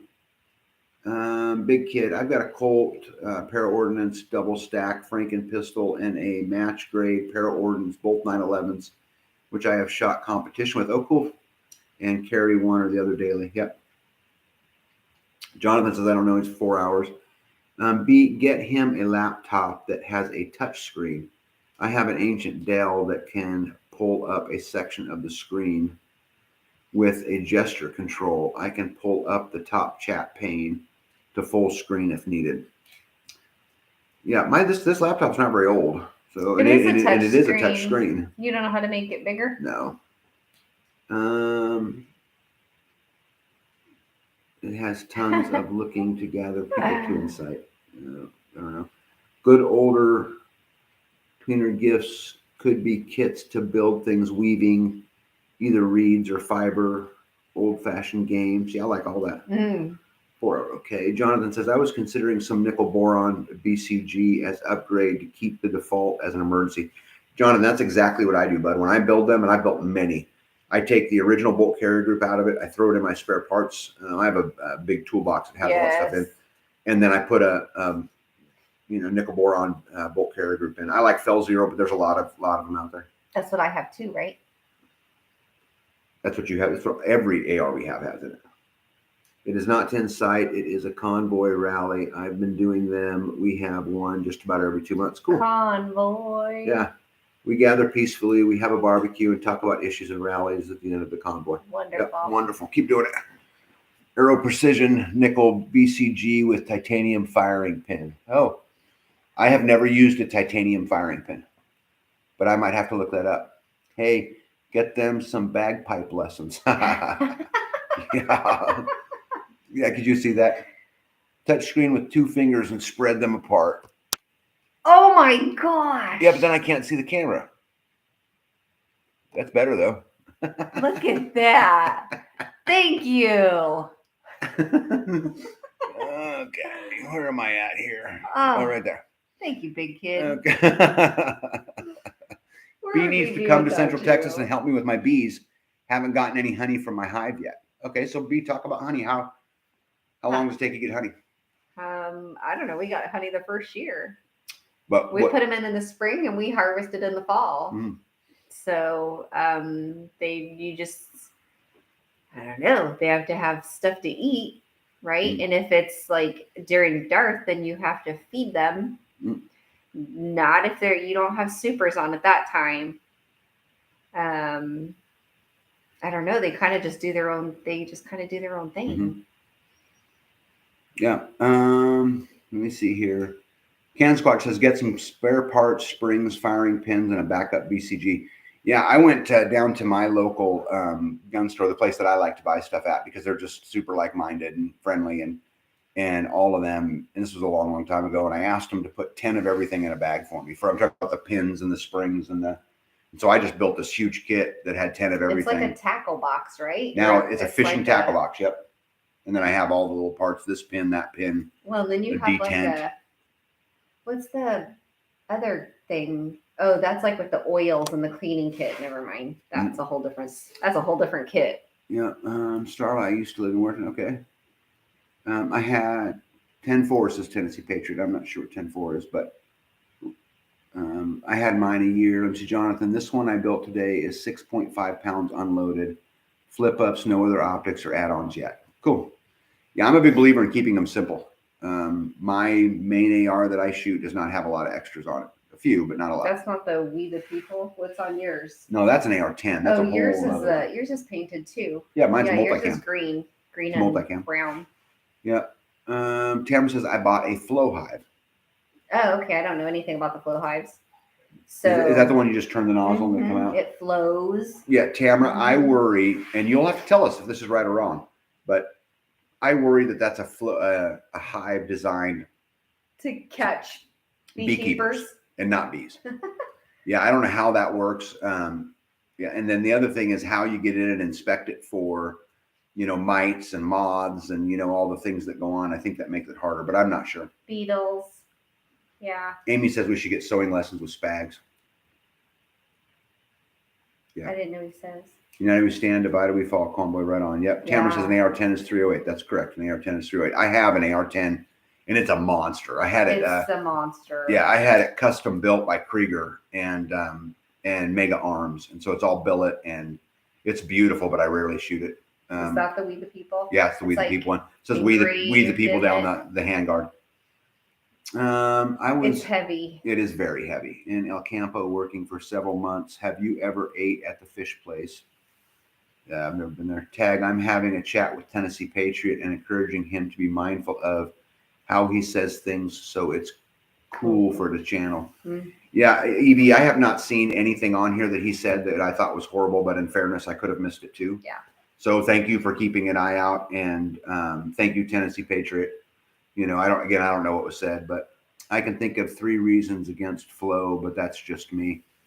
Everyone should get to shoot a 7 or 10-inch barrel AR with a can and subs. Talk about fun. Yeah, I've got a couple AR pistols that I like a lot. What are you doing to get ready for the cold snap coming next week? Nothing. I mean, we have to live it anyway. And so, my back porch is stacked full of wood. It's ready, so I think we're really isn't much more to do. I mean, we typically have, weather that would be -10 or even into -20, right? Sometimes here. So, I mean, we're super equipped for it. Rick says he's building a 416 AR. Yeah, I've never seen one of them. Bottom of the hive is the same as the other hive. The super is the flow hive part. Yeah, I've never had one, Tamara, so I really can't comment on them. It's just everything I've read would tell me what I was saying. But so do you have a double deep on the bottom, wood double deeps, and then you have a flow super on top? Can Squatch says mounted lights help for identifying threats. I think it depends. I think that's true, but I think it depends on what you built it for. if I built an AR to clear rooms, I'm going to build it very different than if I'm going to build a farm rifle AR. Very different. They ain't even in the same realm. Screwtuber monitors chats and comments and will strike the channel for things others say. Yeah, well, then that's what they could do. Tamara says she'd love to have an AR pistol. Yeah, I've got a couple of them. I really like mine a lot. Starla says, oh, I have heard of pinchers, but I never went. Tamara says, yes, whatever question you asked about the beehive. So there's a double deep on the bottom. Double deep on the bottom, on the top. Yeah. Best fish, crawfish, and gator I ever ate, apparently down there. I've never had gator. So, so how long have you had it? If you have not gotten honey yet, maybe they don't like the setup of the super. So if you're leaving the double deep for them for the winter and you're just harvesting the super, maybe there's something in that super that they don't like. So like we have plastic frames and then we have wooden frames with natural comb foundations. You still have them in there? Go get one that blew out. Would you cut them all up already? I did cut it up. And the natural foundation, the natural wax foundations, they would like disassemble and like pull it away from the frame and like make it how they wanted it. The plastic foundations are plastic, so they can take the comb off of it, but they cannot take the foundation away from the frame. And so in my experience, the natural comb foundations, they don't, at least mine, don't build on it the way they're supposed to. Sometimes they make like pancake comb on it, and sometimes they make like cylinders on it. And so I don't prefer the natural comb or the natural wax foundations. I prefer the plastic foundations inside of all of my boxes. So maybe there's something inside of the super, the flow super, that they just don't like. How long have you had it? Sorry, that was long. Prep for the Eternal Homestead says, any good channels to teach about honeybees? We know nothing but want to learn. I would say to go to your extension office or whatever and try to take a class where you could go and see the people in front of you, and they can answer your questions, and you can touch the equipment, and you can look at the comb and smell it and all that fun stuff. Yeah, I would actually recommend that as well. Bee went and took bunches of classes once she figured out she wanted to be a beekeeper, and she went through the whole series of all of them to try to learn about it. And I think it was super helpful. So you don't really watch much on bees now, right? No, because you just go do your thing. Yeah. Yeah. I mean, I watch Leo from time to time, but it's a whole different setup, and I'm just like, oh, that's fascinating. Yeah. It's fascinating. Yeah. Hey, Can Squatch, I read your comment. I'm not gonna address it though, but yeah, that sucks. Let me see. I was told to buy the ones with the wax on them already. I only had the hive for a year. Yeah, Tamara, I would prefer the plastic. Well, she said the ones with the wax on them. So are you talking about the foundation is all made out of wax, or is it plastic with the wax on top of it? Because that's how mine are. They have a wax on top of it. Yeah, but it's plastic. It is plastic foundation with wax on top of it. Tennessee Patriot says, if I may, like to invite everyone to my Saturday show, 4 p.m. Oh, hold on, let me get back up there. I lost it. Saturday, 4 p.m. Okay, I'm going to go back up here real quick here. Okay, Saturday, 4 p.m. Eastern on panel at Tennessee Patriots. That's okay to put in the chat. Yeah, super okay. Why don't you put a link in there, Tennessee Patriot? Put a link in here to the show. They can just click it. Yeah, and they can just click on it. And if people are all gone out of my house at that time, I'll even come jump on and visit with you. I love to listen to people talk about, patriotism and freedom and yeah. So you absolutely go do it. Thanks. Didn't even think of that. Let me see. A mentor, if possible, work with them for a season before you spend bunches of money. That's actually good advice too. He's referring to beekeeping. Beekeeping, yeah. Yeah. A lot of some people, Like the lady that I took classes for was like, if I'm going to show somebody how to do it, I'm going to charge for my time. And I was like, okay, never mind. I was just going to help you. Right. Well, she actually gambled wrong, because had she said, yes, just come over and help, she'd have got a year's worth of free labor. Instead, you paid her $80 and that was the end of it. No, the classes were free. Were they? Yeah, what I paid for was extra stuff. Oh, okay. Packrat says flow hives date back to, this is a patent number. Granted, 1941, Garga of Barcelona, Spain. That design has had a long time to catch on. If it was, pardon me, a bee's knees. Yeah, the bee's knees. I have just not heard. I've just not heard great things about them. But in fairness, guys, it's not really my forte. Yeah. Dorothy says she's a visual learner. Tamara, I'm not real confident about bees yet. Yeah. I wasn't either, though. I mean, when I first, like I said, when I first got my bees, my heart, I was panicky, like, oh my gosh.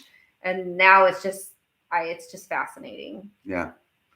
Tennessee Patriot says it's called the First American Edition panel. People can come speak freely, vent out a talk amongst other patriots at 4 p.m. tomorrow. Yeah, super cool.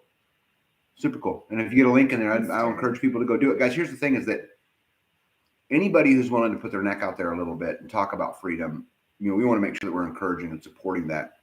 And now we're all going to disagree with a little bit. Like, I don't think you can work inside the confines of the system that they created and make any real dent, because the system's created for you not to be able to make a dent. Just my belief. Just do what you're told. That's right. But that does not mean that I am not supportive of people going and doing protests and standing up and talking and doing those things, even though I don't personally believe they'll have any effect. But if people are out there, talking about freedom and liberty and, being able to vent, being able to speak freely, I'm 100% supportive of that. And Tennessee Patriot, I'll try to join you there. That's 4:00 Eastern, though, would be 3:00 Central, right? Was it Eastern? I thought so. Did they say Eastern, 4 p.m.? Yeah, is that Eastern? Is that Central? What is that, Tennessee Patriot? Okay, cool. There's a link right there. Jonathan, prep for the Eternal Homestead. Look at the videos of Doug and Stacio and Leo the Bees. Yeah, I've heard that's a good one. Yep. Where will this be? Okay, I'm making chicken and dumplings. Y'all come over and eat. Oh, that sounds so good. I haven't had chicken and dumplings for a long time. Yeah. Skins Girl added you, Tennessee Patriot. Yeah, cool. Homestead Aquarius is out of here. Hey, bud. Homestead Aquarius out. Good night. Prep for Eternal Homestead. Bye. Homestead Aquarius. Yeah. Yum. Yep. 4 Eastern. Yep. So 3 Central. Okay. So there, you're not going to be. We're going to have company. Yeah, I got people coming in at 11. So if I've got time, I will. Yeah, but a couple of them get off at 3. Yeah. I'll try to remember when we get off of this tonight. Tennessee Patriot. I'll go over and subscribe and at least hit the notification button, whether I can make it or not. Starless says, can a person build their own hives? Yeah, I built a few of them. Yeah. But I'm not a big wood hive fan. So we went and started buying the polystyrene hives, and I'll never go back. Yeah, he built me some cedar hives that were just beautiful, but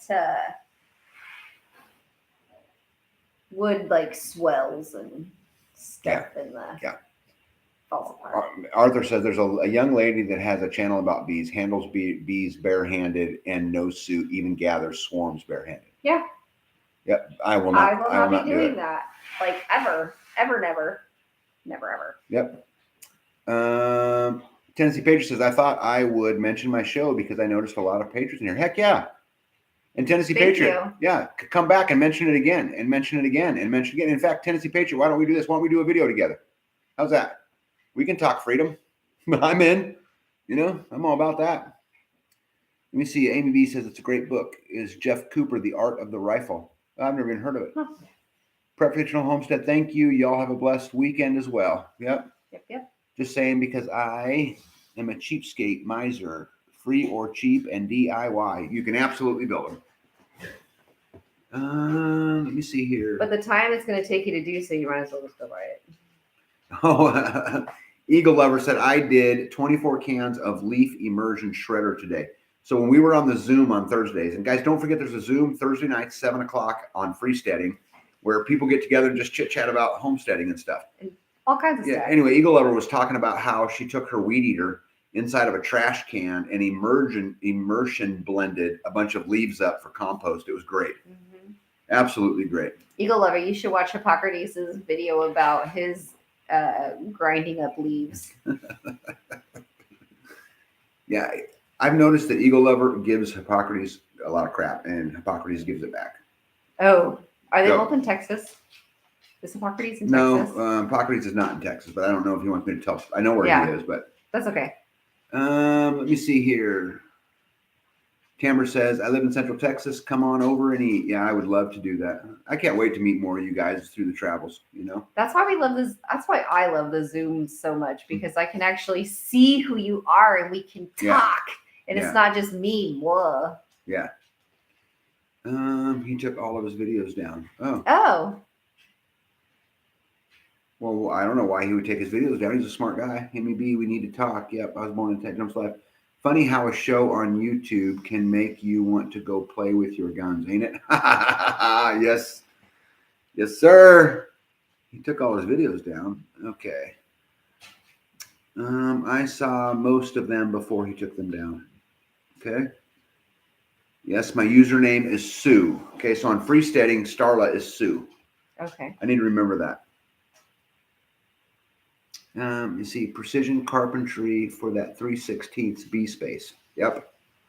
Yeah. Yeah, I learned that one the hard way. Yes. I made some really nice hives that were too tight. They're good for like swarm catching and splits. But to pry them apart, I just not a fan of the wood. Yeah. And they're so heavy. And it's just me. Tamara says, well, I'm older than you all are. I'm Social Security age. Yeah, well, I'm not too far behind. I'm not there yet, but another, by the time you get there, it'll be higher. Well, and the chance of having any money aren't good either. Rick Odessa in Midland is awful now. Yeah, let me see here. My username is Squashmania, Amy B. Oh, got it. Amy B, that actually helps me. Thank you with that. Because you and I have had plenty of conversations on freesteading. Hippocrates says, I'm old enough to remember bell bottoms the first time. The first time. Yep. Age is a state of mind if you are healthy. Amen to that. Apply and take it as soon as you can. Yep, I will, Tamara. I will apply the very first day, and if I can get it, I will. Tennessee says, thank you very much. And if you want to hear an episode of my show and what I'm about, go ahead. But there is some adult language. That's fine. I'm a big boy. I'm an adult.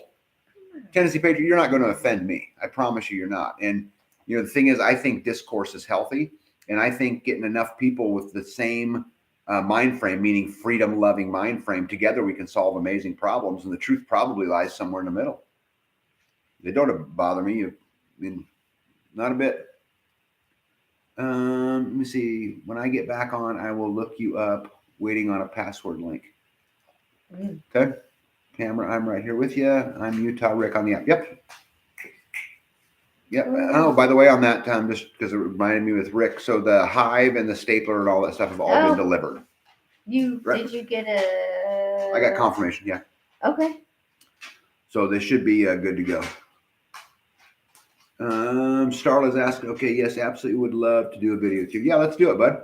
Hey, if I don't know if you're where you can write down or not, but tag and be at lifedonefree.com. If you just email me, we'll set something up. But I would love to do that. And, you know, we'll pick a topic and, you know, and go after it. And Tennessee, I don't know if you watch many of my videos, but I talk about this kind of stuff all the time. Okay, Tamara says you can apply 3 months before your birthday online. Oh, cool. Yep, I will, because I'm very concerned that there'll be anything left. Rick says he loves the stapler. So let me see. Rick from the Kitchen Cookbook. Yep. So you love the stapler. Have you used it on much? Have you got to play with it? Because I use mine to death, Rick. Seriously. Like right now, I'm using it for insulation, and then next it'll be chicken wire. And what do you use it on? Let me see. Skins Girl says, I will have to Tennessee Patriot, I will have to watch you when Mama is asleep. Yep. I got confirmation about this kit the other day, and it was delivered to the wrong address. Oh, no. And that's like the one thing you wouldn't want it to be delivered to the wrong address, right? Good thing I was home and able to chase the UPS guy down. No. That would have been a mess. Oh. Yeah. And Rick, we're happy you won too, bud. Tennessee says, I do have convoy videos as well. It's Envoy of Honor in Missouri was to honor veterans. As I'm a veteran, Antifa showed up and we ran them off. We're trying to teach people not to be afraid. Yeah, Tennessee Patriot, I just did a video on my Starving the Beast series that was living in fear. That was the last video that I did. Yeah, and good for you. And I'm also a veteran, and thank you for your service. I'm honored this past November 9th, myself and two ex-MPs confronted in Tebow. They were trying to ruin it for all the veterans, and we had 2,000 plus show up, and we took care of Antifa. Good for you. Did you ever go on Prepping 101? What company were your panels from? I fixed a couch and used it to build my chicken coop. Nice. Nice. I'm glad. Super glad. You were asking about TP's channel. The link's above. All right, cool.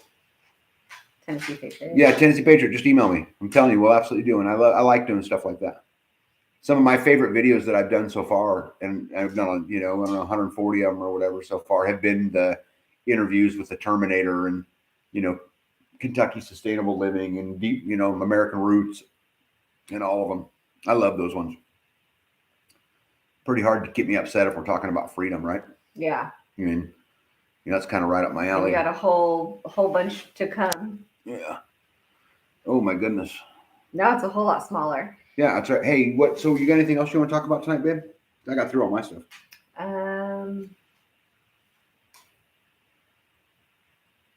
Yes, Dorothy, I am also unafraid. Yeah, we all need to be unafraid. Okay, once you're scared. What kind of people will we be if we just lay there in fear all the time? I am not afraid.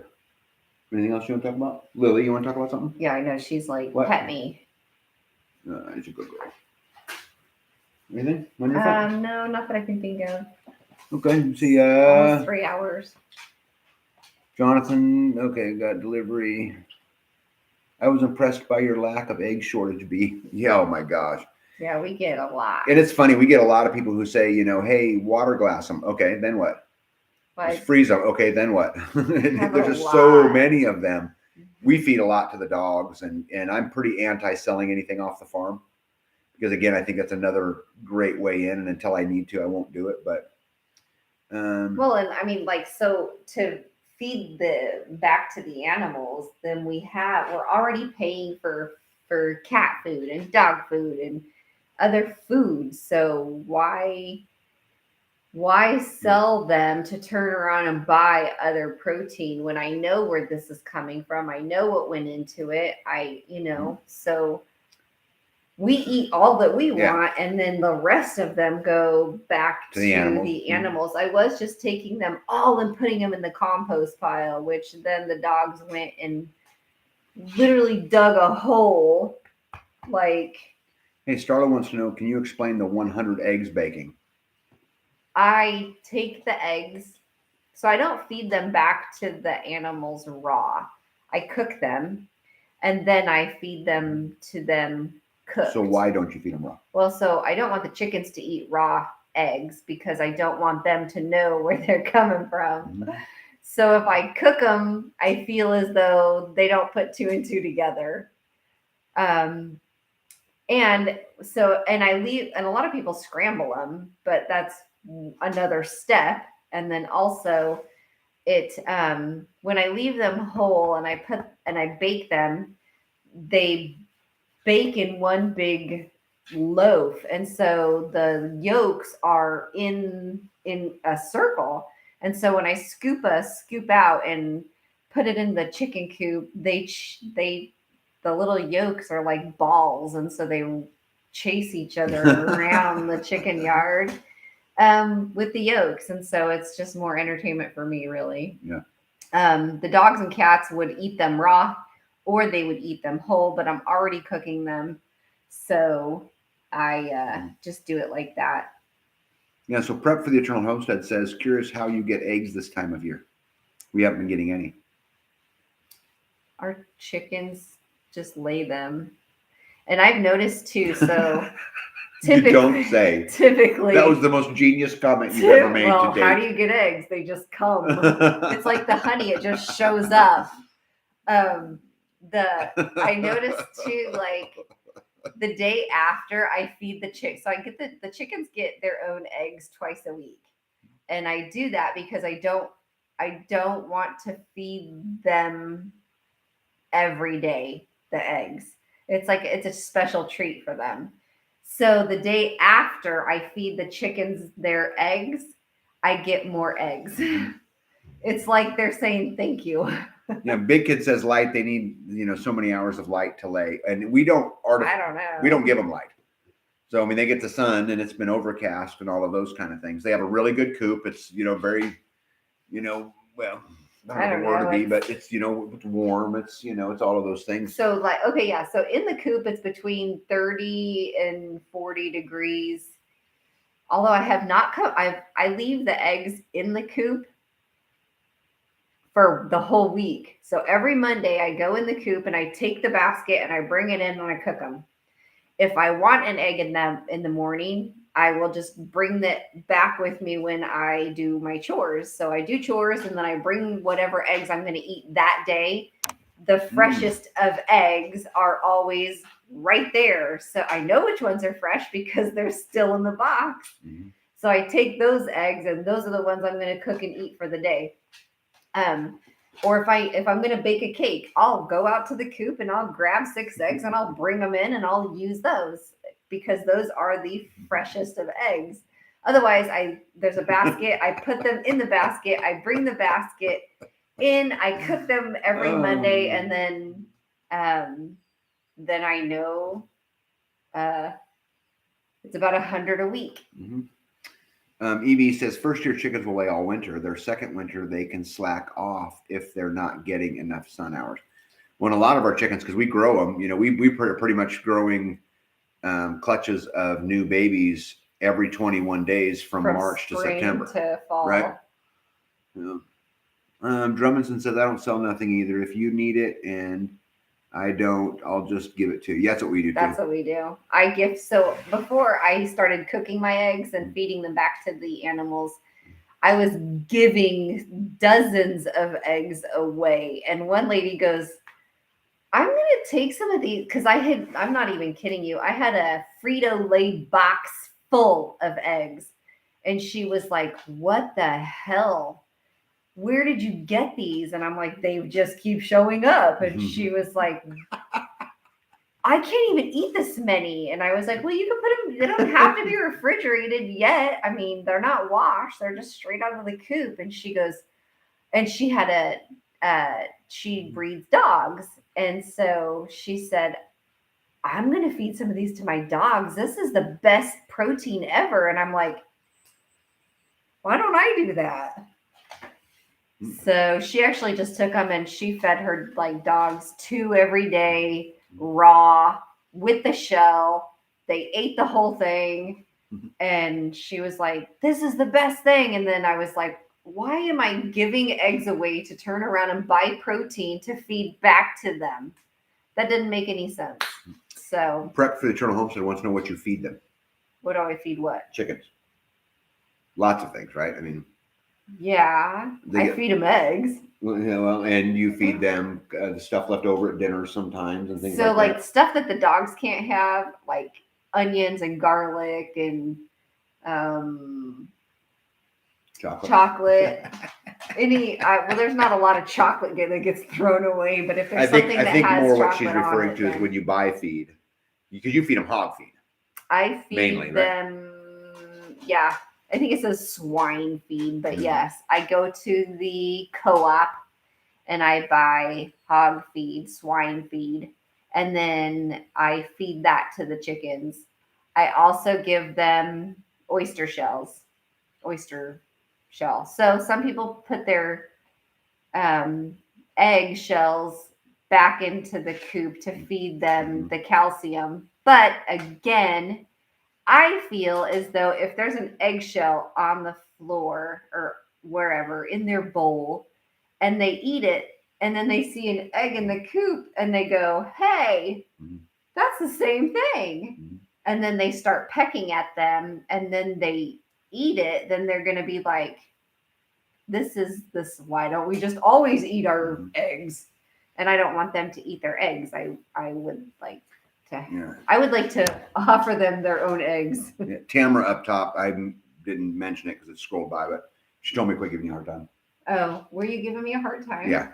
Oh, well, Tamara. Stop it. Not a chance. Thanks for having my back. Not a chance. Joy Harris says, why don't you just water glass them? Because I have 6-gallon buckets of already lined eggs. I have them in the freezer. I have them dehydrated. I have them freeze dried. I have them quiche. I have them everywhere. Yeah. Okay, Lily, you gotta go. So You're leaning on. I have just enough eggs everywhere. Yeah, I know. That's why I said she was like, yeah. Go lay down. Go lay down. Oh, we just hit 3 hours going for the new longest live. No, we have averaged about 3 hours the last couple times, haven't we? I don't know. You talk a lot. Not me. Yeah, you. No. I have no eggs for 3 months. Ouch. How many chickens do you have?